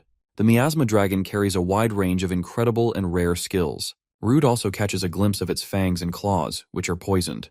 But more importantly, the dragon has already noticed them, and this isn't a good sign. The mere glimpse of the monster sends them into a panic. Alicia asks Rude what kind of magic resistance this monster possesses. He reveals that fire, earth, lightning, and darkness won't be effective. She chooses to use other attributes. The miasma dragon once again roars, but our adventurers are ready this time. Rude wanted to keep his distance and watch from afar until he figured out the monster's attack pattern, but everything happened in just seconds. Moreover, he isn't sure how long can Alicia last in this thick miasma. He wants to end this as soon as possible. Like any mythical dragon, the miasma dragon shoots fire and nearly takes out Rude. However, Rude uses flash step and dodges the attack. The intensity of the attack melts the pillar and floor. Alicia, operating from the rear, calls out Sylphide, who uses wind magic and gets Rude closer to the miasma dragon. At almost the speed of sound, Rude manages to land a scratch on the dragon's skin, but is unable to fully penetrate it due to its thick skin.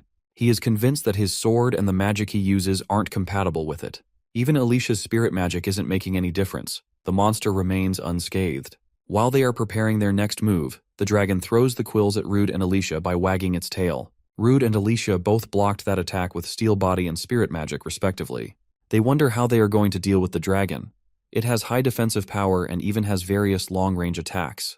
Alicia asks for Rudy to buy her some time, and she reveals she is about to use her special move. While she is preparing to unleash her special move, Rude uses principles of earth magic and attempts to deal as much damage as he can in close range.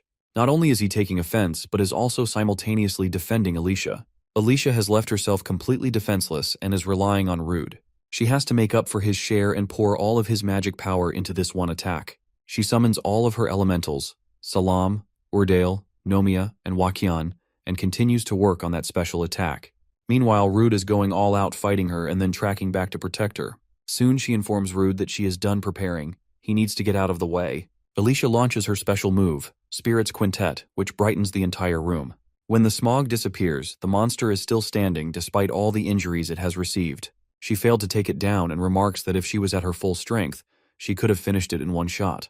Rude calls her Spirit's Quintet attack a nice shot, and he tells her that it's his turn now. Alicia used all of her magic power unleashing her previous attack, and now can't help Rude. Rude tells her to not worry about anything, and that she should use the remaining magic power to protect herself. He says that he will be dealing with the monster from here on. To exhibit how terrifying it can be, the monster roars and shakes up the entire dungeon. Rude also uses the roar skill he acquired from the Minotaur to show the dragon that he isn't just a puny human. Previously, he absorbed the dark magic protecting Alicia, and it had a whole lot of mana infused into it. At his current, Rude's power is overflowing. All confident and eager to fight, he charges at the monster and cuts through the scales that are on its arm. Despite having an unfathomably fast acceleration and agility, Rude realizes that his sword is becoming less and less effective. The mana absorbed by Graham is gradually disappearing. Just when Rude is slowing down, the monster exploits his miasma wave attack. Rude may be resistant to all sorts of miasma attacks, but he is still being moved by the impact of the wave. The monster wags its tail and throws the quills at Rude. After calculating the trajectory of the quills, he realizes that dodging these spikes is quite possible, but what's impossible is dodging the follow-up move from the dragon. Regardless of the zero possibility of survival, he uses Flash Step, hoping to escape the attacking range. Unfortunately, he fails to flee from the range of monster's attacking range, and as a result, he is hit by its claw. Just before getting hit, he activates Steel Body, though he still can't escape the impact and is sent flying into the far corner of the room. He managed to figure out the distance he traveled during the Flash Step, but was still overpowered. Seeing himself in a desperate situation, Rude recalls the time when he was up against the Minotaur, the time he nearly died. But there's a huge difference between him now and the Rude from back then. He doesn't give up, and once again keeps on going. When the monster is about to use its breath, he decides to just not keep dodging it anymore, because he doesn't want this fight to turn into a battle of attrition, which guarantees his loss. He activates thread manipulation and plans on using those threads as the slingshots. He launches himself like a human projectile on the slingshot, whereas the miasma dragon exhales fire to counter Rude's attack. Rude can't do anything about the heat coming from its breath, but he can absorb the mana inside its breath. He thinks that if his fire resistance is enough to withstand its breath, then he can strengthen the weapon using his mana and combine it with the mana Graham has absorbed thus far, releasing it all at once. His skin starts to burn from the heat produced by the miasma dragon's breath. In a critical moment, Alicia uses some of her remaining magic and throws water at Rude to protect him from the heat. When he gets the chance to strike, he doesn't miss it. Rude's ultimate attack is cutting the enemy in two halves, and he succeeds at pulling it off. Rude is on the verge of collapsing. He is just able to talk to Alicia. When she is about to cast healing magic on him, he tells her to not push herself any more than she has already done. Rude explains that he possesses a skill called Bloodlust, which he can use to recover, though it only heals him a little. He got this skill from the hidden labyrinth. After regaining some of his energy, he and Alicia take a little break by lying flat on the ground. They are happy and surprised that they were able to fight and win against the miasma dragon. Alicia adds that this is just the start of their adventures. They are about to explore more. Hearing an S-rank talking about adventures with him reminds him of the adventurer who saved him when he was just a kid. He remembers that the hero who saved him was strong, far stronger than he currently is. Traditionally, Rude eats some monster meat, and then they agree to explore the deepest part of the dungeon. On the deepest floor, they find the labyrinth's core. Alicia reveals that even among adventurers, only a handful have had the privilege of seeing it. She also divulges that if they use the magic circle that is in front of the core, they will be sent back to the labyrinth's entrance immediately. Seeing the core burning bright, Alicia says that it's normal to leave the core unbroken, even if someone clears it. Moreover, he can fetch the materials that he can't gather outside and leave if he wants to. However, he doesn't want the dragon to resurrect, because as long as the core remains, the dragon's resurrection is inevitable.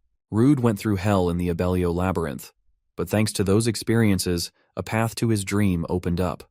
He finally breaks the core. In the Bologna, Guildmaster Lankars wants reports on Rude and Alicia's progress. He is informed that there are no reports on their return yet. Inside, Lankars was aware that Rude was known as Miasma Scavenger. In the words of adventurers, power is everything.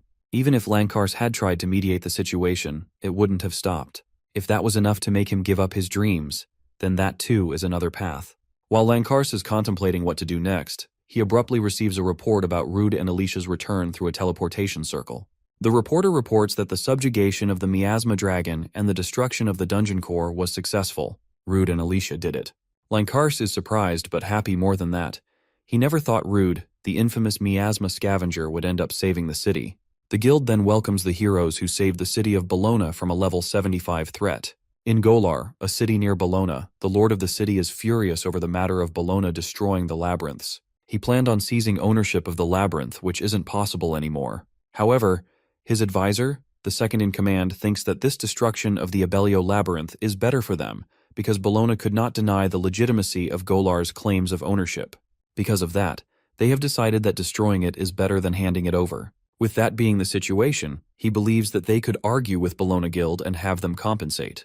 The Lord also has positives about that plan. He also thinks that it would be a better way to profit than by challenging the labyrinth themselves and losing the adventurers in the process. Though the Lord is quite sure that if it happens, the Bologna Guild won't stay quiet. The advisor says that he wants to show the guildmaster who is superior. Elsewhere, Rudy and Alicia are out in the wilderness. Rude is cooking his usual monster essence, but this time it's the rare miasma dragon steak. Rude kept miasma dragons reserved in his bag. He is now happy to be tasting something so rare. Rude goes crazy after the first bite. He reveals that every meat he has had so far pales in comparison to the miasma dragon's meat. It has a rich, sweet flavor, and the fat just melts on the tongue.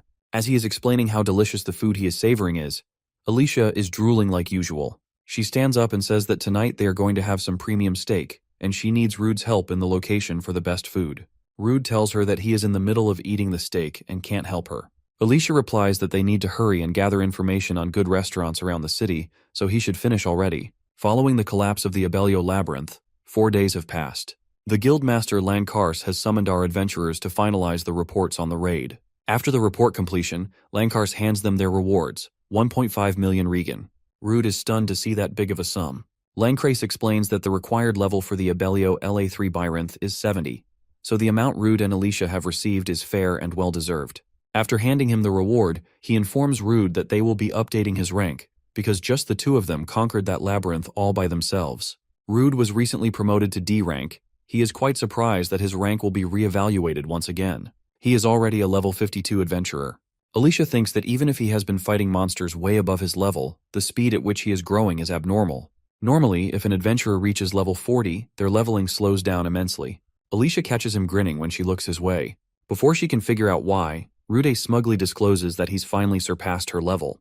She opens her level window, revealing her level, which is level 45.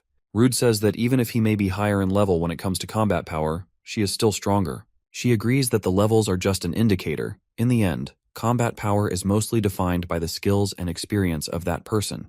As they are talking about levels, they notice the Lord of Golar entering through the main entrance of their guild.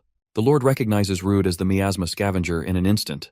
Convinced that the man before him is a disrespectful person, Rude inquires about his identity. The Lord makes snarking remarks that the adventurers of Bologna do not even know the faces of their neighboring city's lords. Rude seems to have heard about the misery Lord of the Golar. After an indirect introduction, the Lord starts pestering Rude for destroying the labyrinth. Rude replies that the last time he heard about the ownership of the Abellio labyrinth, it was jointly owned. The Lord reveals that the Abellio labyrinth was on the border between the Golar and Bologna.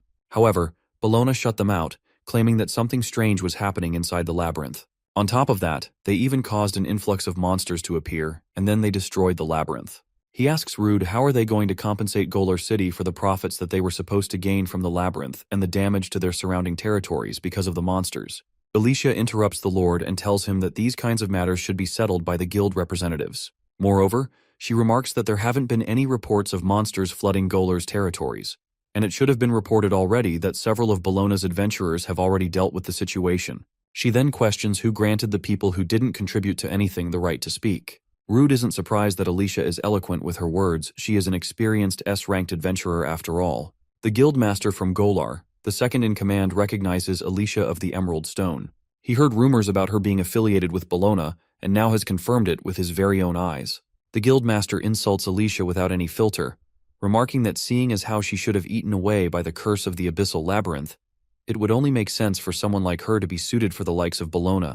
Rude recalls a vague memory of him being the guild master of Golar. The guild master from Golar also acknowledges that mere adventurers should not have a say in this matter. He gets closer to Alicia and whispers in her ear that she is a worthless survivor from a party that died in vain, so she should stop sticking her nose where it doesn't belong. He finishes his sentence by emphasizing calling her trash.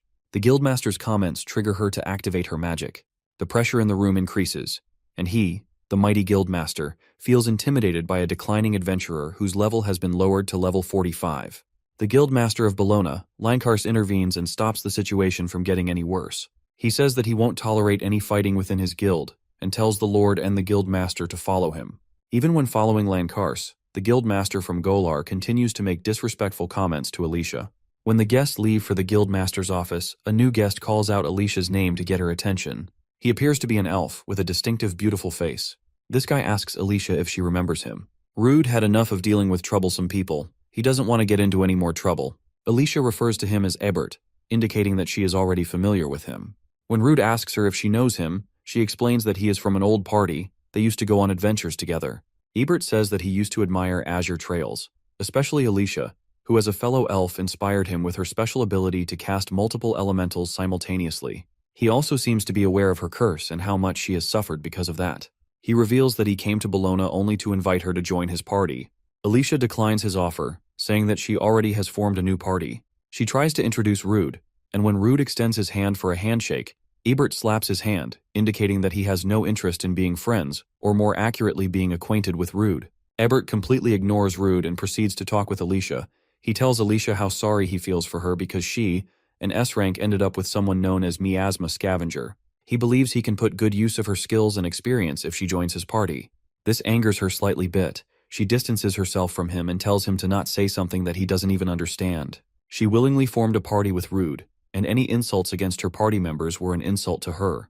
Although she may be furious, she doesn't forget to thank someone who tried to look out for her. Additionally, she also discloses that the curse placed on her has also been removed. Ebert doesn't believe it, because that curse was from the SS rank Abyssal Labyrinth. The boss that cursed her resides on the top floor of the labyrinth. She implicitly implies that she had a fortune encounter with somebody, which sends Ebert contemplating. To top it off, she remarks that they would be going to reevaluate Rude's rank, so he won't be an ordinary C rank or D rank. Seeing Alicia caring about Rude, even though he has been thinking about her this whole time, Ebert concludes that Rude must be instigating Alicia. In the first place, He doesn't even believe that Rude took down the miasma dragon, though it would be a different story if Alicia's curse was lifted. He assumes that Alicia must have solely taken it down, and the miasma scavenger is stealing the credit for her achievements. While leaving, Rude tells Alicia that Abert is grazing at him like crazy.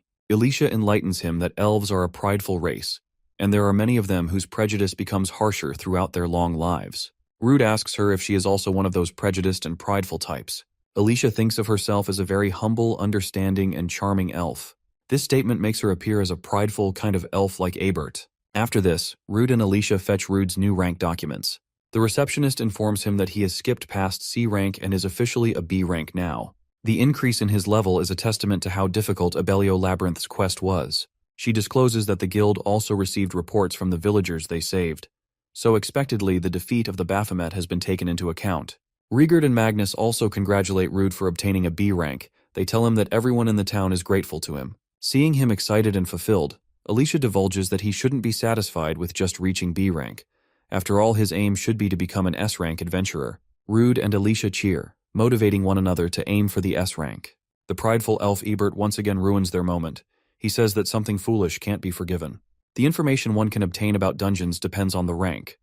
This is a rule established for the safety of the adventurers. And yet a man who didn't contribute in anything and followed others achieved a B rank. He triggers everyone when he comments that the Bologna Guild is full of idiots. In response, the receptionist discloses that ranks up can be awarded by the guild at their discretion. Magnus asks Abert to take back the words he said if he doesn't want to get hurt. Abert repeats the clause, instead of apologizing. Enraged, Magnus grabs him from his collar, but before he can manage to do anything, Ebert sends him flying. Magnus is further pinned down by Ebert's sword. The prideful elf apprises Magnus to refrain from touching him with his dirty hands. Alicia asks Ebert to stop causing trouble. He thinks that Alicia is just being kind to a homeless man like Magnus. Ebert gets that he is prideful, and when he decides to do something he doesn't change his mind very easily, but still has the wrong idea about himself. He believes that he is a humble, understanding, and charming elf, and as someone from the same race, he thinks that he is the only one who can show her the right way. Rude laughs at hearing Ebert repeat the same words as Alicia. He is convinced that the elves in general have a high sense of pride. Out of nowhere, Ebert challenges Rude, remaking that he, an incompetent adventurer, is a danger to other adventurers. He wants to test out if Rude deserves to be a B rank. Alicia responds positively. She tells Ebert that he can see for himself how strong Rude is. After this, the prideful elves and the miasma scavenger join the Bologna Guild's training grounds. Alicia apologizes for dragging Rudy into this. Rude tells her that she is not one at fault here. The things got to this point because he is incompetent. All Rude needs to do is beat the challenger and prove that he is worthy of being by her side.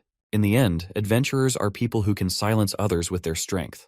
Before the fight starts, Alicia announces that if either of the fighters is seriously injured, she will step in and stop the fight.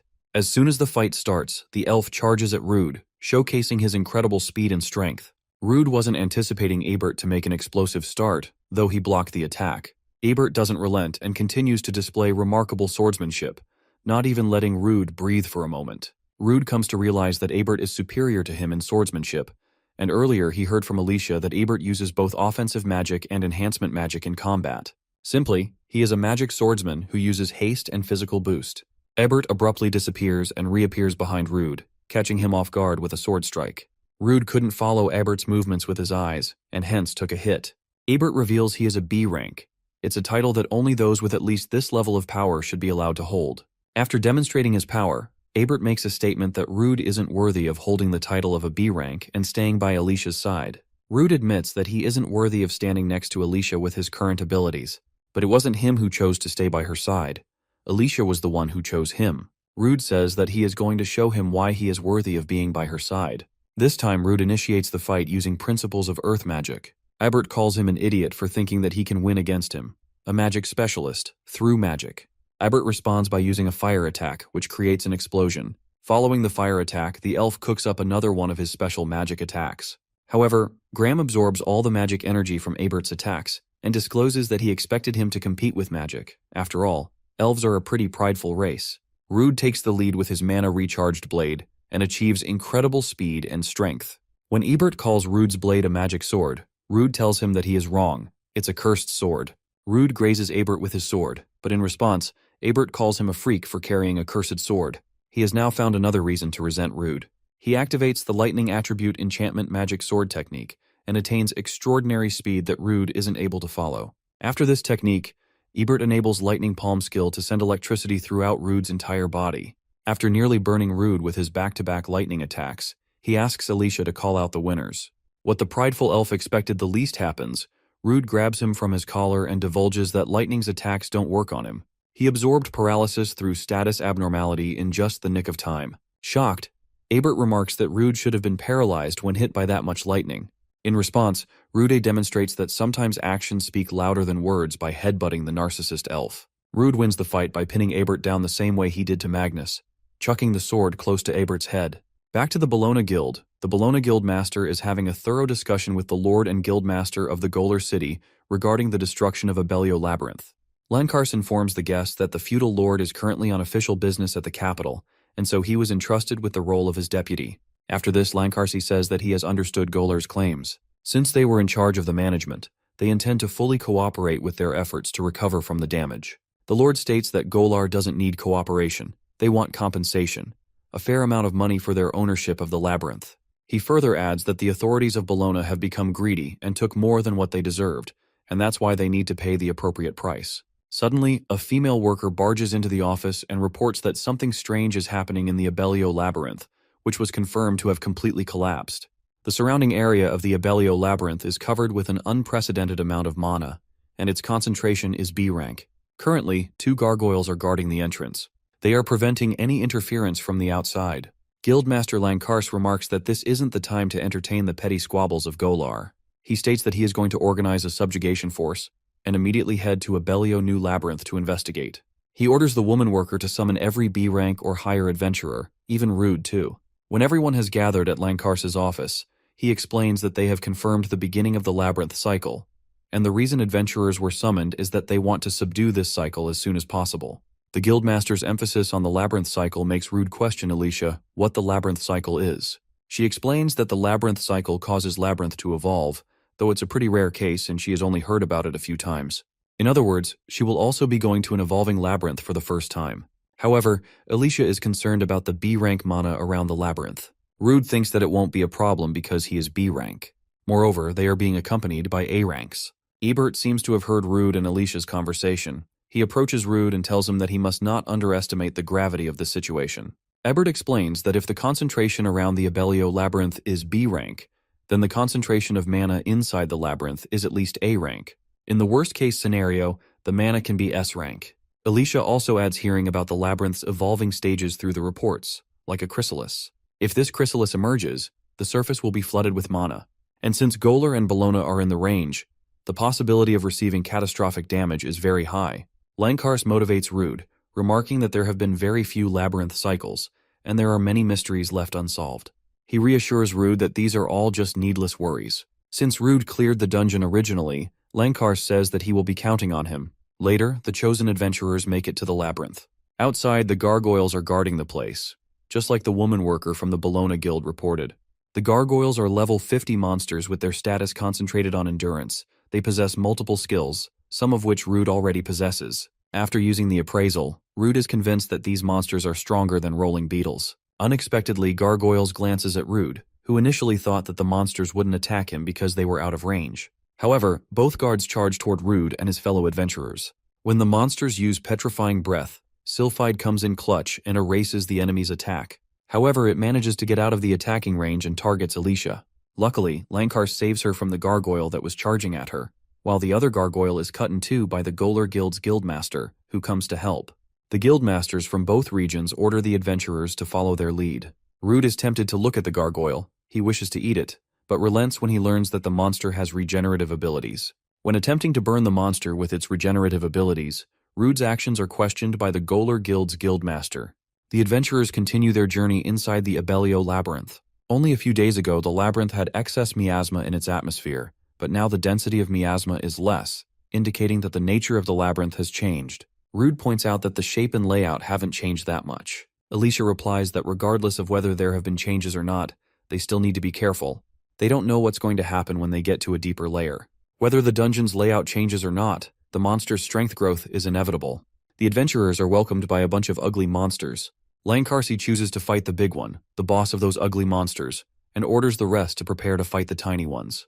The Golar Guild's guildmaster activates his special skill, Warrior's Honor, which allows the adventurers around him to have increased physical attack power. When the battle between humans and monsters begins, humans appear to have a bigger hand in the fight. Meanwhile, Rude discovers that Warrior's Honor didn't work on him. His abnormal status nullification skill nullified the buff.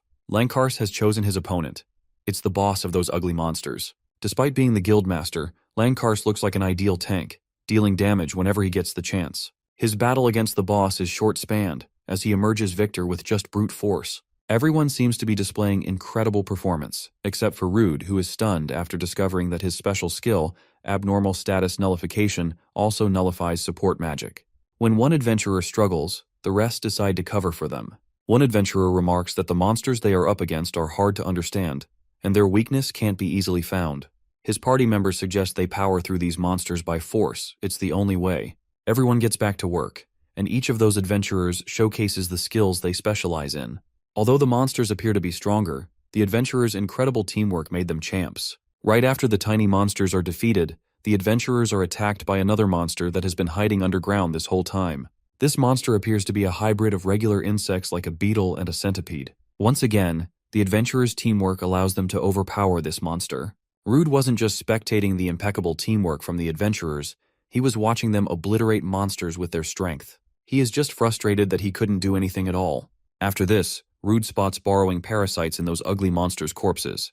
For a moment, Rude gains some confidence. He uses principles of earth magic to deal the necessary damage to eradicate the parasites. However, the spikes he launched at the monsters are neutralized. The parasites possess earth removal, an ability that allows them to neutralize rocks and soil. When Rude fails, the guildmaster decapitates the monster. When the dust of the fight settles down, the guildmaster of Golar points out the mistake Rude made, which is using earth magic on a monster that appeared from the ground, and calls Rude's actions foolish. The guildmaster even noticed that Rude nullified the warrior's honor. Rude knows this better than anyone that he doesn't have any experience working in a group with multiple people. Moreover, he can't even use support magic like the other adventurers. He simply thinks he's just extra baggage. When Guildmaster from Golar wasn't enough, Ebert also mocks Rude for not being able to keep up with them. Ebert says that working as a team to defeat a strong enemy should be one of the fundamentals. Abruptly, they hear an explosion. When they turn their head, they find Lankhars fighting the giant monster controlled by parasites. Lankhars notices the corpses parasitizing. Right after the transfusion, the monster's injured parts regenerated and its fighting power also increased rapidly. Golar Guild's master takes the monsters lightly until he is bitten by an insect that petrifies them. In just a few moments, everyone turns into stone statues. However, the adventurers are conscious of their surroundings despite being in a petrifying state, especially Lankhars, who is watching his imminent death. He is saved by Rude, who uses thread manipulation and pushes him backward. Rude wasn't affected by the petrification effect because of his abnormal status nullification. Moreover, he isn't alone. He managed to save Alicia by using the substitute skill on her.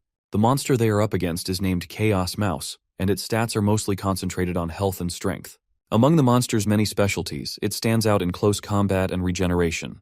Rude clocks that the monster doesn't seem to have any pesky magic resistances. He plans on rushing at the monster, but before he finds that opening, he wants Alicia to use her magic to break its stance. Alicia prepares to do what Rude tasked her with. She summons Nomia and Sylphide and makes the spirits launch special attacks, knocking the Choa's mouse. The monster transforms and grows a mouth at the place where you shouldn't have a mouth. This indicates that no matter what stance the monster may be in, it would transform. The monster once again throws tiny insects that could petrify both Rude and Alicia, but Rude uses Lightning Cloak to blow the insects away. The Choa's mouse then proceeds to fight the adventurers by engaging in direct combat. However, Alicia uses her magic to push it back. Rude makes the most out of this opportunity by utilizing his skill Flash Step and then slashing the airborne monster, though he doesn't quite hit the monster, as the monster alters its trajectory. When Rude lands, he finds himself in a pinch. The monster jumps at him from behind. In this critical moment, Lankhars jumps in and bodies the monster. Rude asks Lankhars how he broke through the petrification. He replies that he circulated the magic power inside of his body that allowed him to remove the petrification effect. Lankhars gets ready to strike, and so does Rude. Rude pours mana into his sword and effortlessly makes a clean cut, chopping the monster off in 2 halves. Rude discovers that he can control the amount of mana he puts into his sword. One of the monster's special skills is regeneration, and when it begins to regenerate, Rude throws venomous stingers to prevent it from regenerating. Alicia is awestruck after learning that Rude's venomous stingers are inflicting the poison faster than it can regenerate. Rude reminds Alicia that the attack he just used, he acquired it from the miasma dragon. Alicia credits Rude for saving everyone. Lankar's requests Rude reveal his secrets to everyone. Rude also thinks that he won't be able to save everyone without an explanation. Soon after, he recovers every adventurer and then shares his story. Lankarsi says that Rude's story is hard to believe, but after seeing him fighting earlier, he is convinced that Rude does possess the monster's skills. Ebert thinks Rude is wonderful. He remarks living a long life, but hasn't seen anything like this miracle. Rude reminds him of the insults that were directed at him. Despite those insults, Ebert now calls him someone suitable for Alicia. When one adventurer asks Rude if he really can eat monsters, Rude replies that he is going to demonstrate eating monsters, only if they don't mind. Rude explains that each one has to be thoroughly cooked over a low flame until the insides are completely cooked. Then he has to get rid of the smell with herbs. After this process, he can eat delicious-looking and aromatic food. The fellow adventurers are tempted to look at Rude's special mouth-watering mole crickets and gargoyles. The guildmaster of Golar's guild asks Rude if he also recovers magic power in this way. Rude corrects him, and remarks that this isn't magic. What he recovers from eating is mana. The guildmaster didn't sense any evil stench that wafted from the demons, but rather he felt divine energy coming from it. Afterward, the guildmaster from Golar suggests they should return and wait for the backup because they don't have much information about the monsters in the labyrinth. Lankar's replies that the more time passes, the further the labyrinth cycle advances. Lankar's is grateful that he has such reliable comrades like Alicia and Rude, so he plans on conquering the labyrinth without any backup. Rude informs everyone that if the typography of the dungeon hasn't changed, then they should be reaching the boss room in just a bit. However, they face another challenge. The last time Rude and Alicia came to the labyrinth, they broke through the blocked path to reach the miasma dragon. Their actions brought about the path to be covered more with debris and rocks. They completely forgot about the collapsed ceiling. Lankar's is a little disappointed. After coming to this point, he has no choice but to return. Rude recalls how the Choa's mouse made his principles of magic earth redundant, and since he has consumed some of its meat, he now possesses its original skill soil and earth removal. Rude uses that skill and makes the rocks disappear, opening the route to the boss's room. Later, the adventurers find the egg of white dragon in one of the labyrinth's rooms. Despite being a guildmaster, Lankar's has never seen one in real. He has only known about their existence from books. It's a dragon of legend that cycles between life and death. Lankar's explains that when its physical body is destroyed, its soul reincarnates and is made new by using a labyrinth as a nursery. Even after a physical body dies, the knowledge stored within its soul does not. It is also rumored to be able to understand human language. Moreover, it is said to have wisdom capable of seeing into the future. One of the adventurers says that it's just an egg in the end, and tries to break it before it hatches. Despite Lankar's warnings, the adventurer attempts to break the egg. However, before he can make it to the egg, he is hit by a tentacle that emerges from the egg. At that moment, the egg appears to have more than just one tentacle, and seems to be protecting itself. Lankar's discloses that the attack from the egg was its self-preservation instinct. He tells the adventurer who approaches the egg to stay behind because, despite its state, it's still a true dragon. In an attempt to check out the wise dragon's skill, Rude uses appraisal. However, he learns that its status is completely hidden. When one adventurer suggests they should return and wait for the reinforcements, the guildmaster from Golar says that no matter how many S-classes they have, they can't stop it. Nevertheless, Lankar's is planning to prevent it from hatching. He needs support in killing the monster. While everyone aims for the egg's legs, Lankar's flanks and cuts off its limb. But the eggs grow back the limb in just a few seconds, leaving everyone in shock. Since Lankar's attacks aren't effective, he asks Rude for a favor and tells him something while the dragon inside the egg roars. When everyone is covering their ears, Lankar's charges at the monster and cuts off one of its limbs. When he tries to climb up the egg, he is caught by a tentacle that comes out from the ground. In a desperate situation, when Lankar's is about to give in to the dragon, Ebert and Golar Guild's guildmaster cover him. Lankar's quickly recovers and goes for an all-out attack, severely injuring the egg. After this, Rude goes for the finishing move. He easily cuts through the egg with his mana-infused sword. Despite Rude's best efforts, the main body of the wise dragon is unharmed. Only the exterior covering it was cut in half. Alicia commands Sylphide to use the opening to finish off the enemy. However, the egg closes before Sylphide's magic makes contact. The guildmaster from Golar thinks that they can't get anywhere if the wise dragon keeps on regenerating. The circumstances unexpectedly shift from the adventurers having an upper hand to being at a disadvantage. The wise dragon emits aura that sends chills down our adventurer's spine. They notice that the egg is starting to look strange. Alicia concludes that the egg is hatching. Lankar's shouts that they don't have any more time. They need to end this in just one powerful blow. The opponent's regenerative powers are a threat, but its legs aren't very durable. Lankars issues the order that everyone will attack together and create a small gap. The guildmaster from Golar secures the far right position, while Ebert and the adventurer with Wolverine-like claws take the far left area. The remaining two adventurers decide to focus on the enemies in front, and Rude and Alicia choose to take the ones on the left in front of them. Soon, everyone begins running toward the egg. When the monster goes into a quill state, it throws spikes at the adventurers. Luckily, one of the adventurers seems to be adept at using magic barrier. She protects her comrades with her special skill. She tells Lankars that she would be protecting him, he just needs to focus on attacking. Lankars puts his skill charge at work. By bolstering his magic, his next attack skill will have double the power. Although Lankarsi has activated charge, Alicia wonders how are they going to time-breaking legs. Rude tells her that he would handle that, and then activates Command, the skill that he acquired from the General Lizard. With the Command skill, he can speak to everyone through telepathy. He tells everyone that they will be breaking the reincarnating dragon's legs together once the countdown ends. When the countdown ends, every group cuts the egg's legs. The egg falls to the ground, which allows Lankars to strike it with his charge skill. The adventurers' impeccable teamwork allows them to beat the wise dragon. After using most of his magic power, Lankars weakens and is about to collapse. The guildmaster from Golar admits that defeating the dragon wise without everyone's help would have been impossible. When the safety of every adventurer is confirmed, they celebrate defeating the wise dragon. The adventurer who joined forces with Ebert to break the monster's leg in composure decides to recover the wise dragon's magic stones and make a big profit. Normally, every dead monster drops magic stones when they die, but the adventurer doesn't find anything. Just as he realizes that there aren't any magic stones anywhere, he is attacked by the failed reincarnation of the wise dragon. The monster can speak human language, and it discloses that the body it is in won't last very long, and it has to wait for the next reincarnation. But before that, he targets the adventurers who disturbed his reincarnation.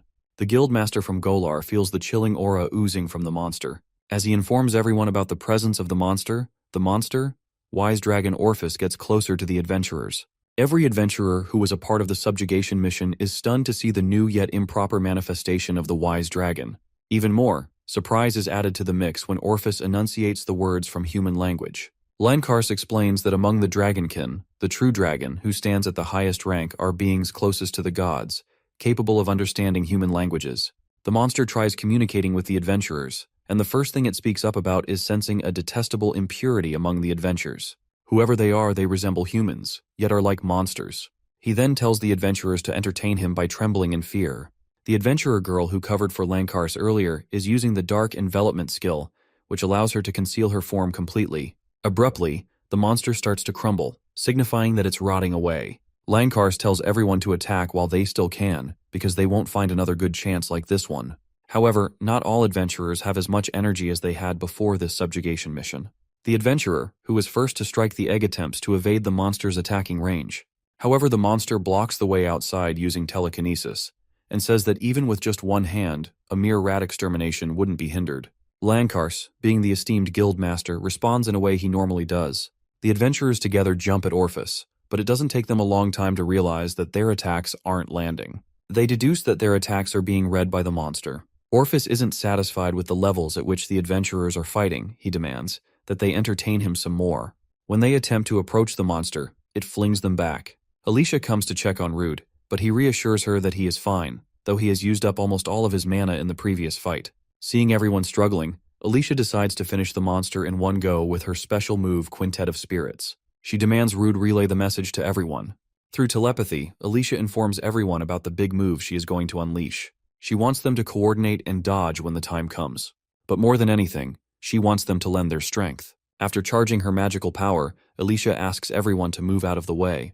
The adventurers promptly move away and open the path for Alicia to strike with Quintet of Spirits. Despite Alicia's best efforts, her attack fails, and the monster once again gets back on its feet. Orphis admits being careless and again attempts to retaliate.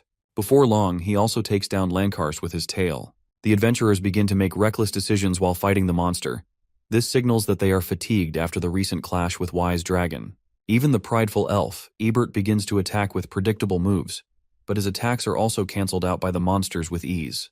Ebert was sure that he had taken the blind spot. However, regardless of any advances, he is thrown in the pit. Orphis calls the adventurers' attacks unpleasant. Witnessing her companions at the brink of death reminds Alicia of the post-traumatic stress disorder that she experienced when she lost her friends. She fears it might happen again, but is unable to take action. Alicia blames herself for being powerless. The monster tells her that it is going to slaughter her and make her nourishment for his wisdom. Rude realizes that they can't defeat the monster, and escaping is the only option left. He thinks that they can get away if they buy some time and make it to the escape magic circle at the labyrinth's core. When attempting to activate thread manipulation, he clocks that his skill isn't activating because of mana depletion. He is sure that if he doesn't recover his mana, they all are going to be wiped out. Currently targeting Alicia, the monster exhales the dragon breath, which Alicia counters with the help of Sylphide. To assist Alicia, the Guildmaster of Golar also uses the flying blade, but the monster blocks it with a magic process. In response, the monster throws water bullets. The adventurers are annoyed at the variety of the skills the monster is using. However, the monster's skill display doesn't end there. He charges Lancars's Void Strike, shocking everyone. The Guildmaster of Golar notifies everyone that the monster is defenseless. After all, it is occupied with charging the attack and remarks that they should attack now because it is time. Alicia summons Urdiel and Wakyan to cover for her comrades. She uses her magic to add the buff, Water Lightning, to the Guildmaster's blade. The Guildmaster of Golar then rushes to take the monster down by any means possible. However, he realizes that he was outsmarted by the monster, but it is already too late. He can't alter his trajectory. Orphis impales the Golar Guild's Guildmaster. Alicia's spirit Urdiel attempts to attack the monster, but her attack also falls flat, and she then gets herself eaten. Alicia is devastated after losing her precious spirit Urdiel. Traditionally, charging techniques are used against opponents stronger than yourself. In exchange for creating an opening, you unleash immense power. Orphis asks Alicia if she wants an explanation on why it used such a powerful attack against mere rats. The monster then explains that it used that charged attack to see the despair twist on the adventurers' faces. Orphis leans forward, aiming to taste the flavor of an elf. At the perfect time, Rude crashes into Orphis, saving Alicia, even if it's for a short moment. Rude's surprise attack appeared to be effective, as he was able to leave a grave injury on the monster's face, popping out its eyeball. After tasting Rude's surprise brutish attack, Orphis learns that Rude has consumed his eggshell and turned into a monster. Rude isn't in control of his body, though he is conscious and understands everything that is happening around him. An enormous amount of mana is circulating through his body, and he can't control it. When he loses it, he quickly moves Alicia out of the way. Orphis is intrigued to see Rude not turning into a monster despite absorbing an enormous amount of mana. Nonetheless, he also remarks that Rude is not worthy of his time. With every second passing, Rude's body is burning hot. He feels like losing himself and can't hold on any longer. The adventurer girl, a member of Lancars's subjugation team, tells Rude that his mana control is sloppy and helps him by placing her hand on his back and using an incantationless spell. After the help of the girl, Rude starts to feel mana harmonizing within his body. The girl then does another favor and hands him his sword. She asks Rude to exterminate the half-dead lizard.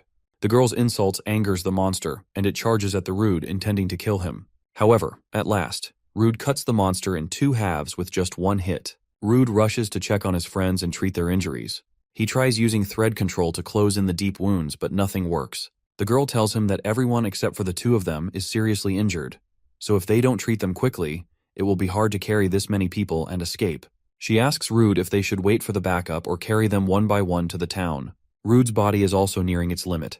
The girl forcibly controlled Rude's mana to temporarily strengthen him. In the state of Agonal, the monster enunciates that it would not let them return unharmed, and will take them with him.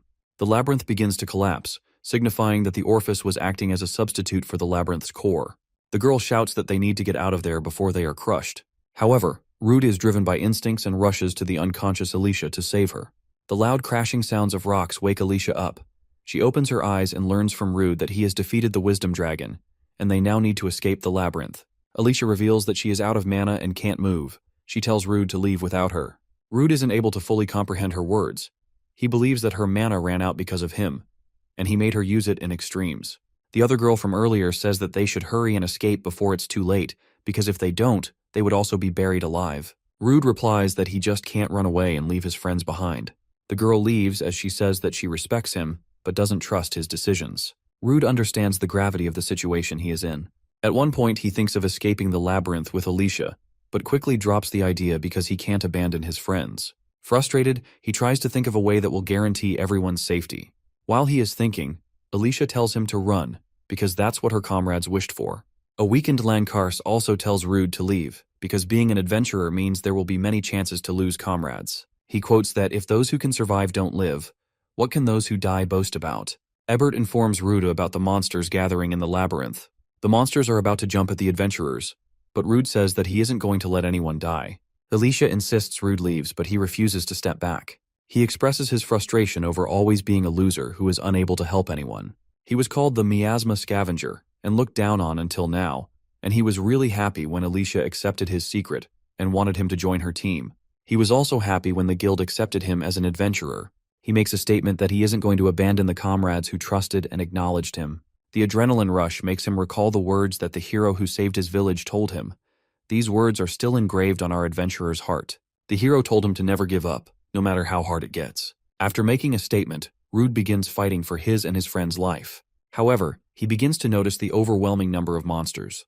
When a monster gets in close combat range, Rude attempts to dodge its attack, but gets injured in the process. One of the ugly monsters that appeared before bites his arm and puts him in a helpless condition. Rude uses a special skill called Self-Cut, which allows him to amputate his arm. Rude's catalog of special skills doesn't end there. He activates the regeneration skill and regenerates his arm. After this, he runs at the monster and impales it with Graham, his cursed blade.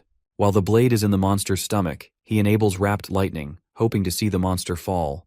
However, the horde of monsters remains unscathed, and the monster that absorbed all of the Wrapped Lightning attack retaliates. Rude is yeeted back, but is caught by an unknown person, not knowing that this person is the hero who saved him and his village. The hero tells Rude that he did well and should not worry about anything.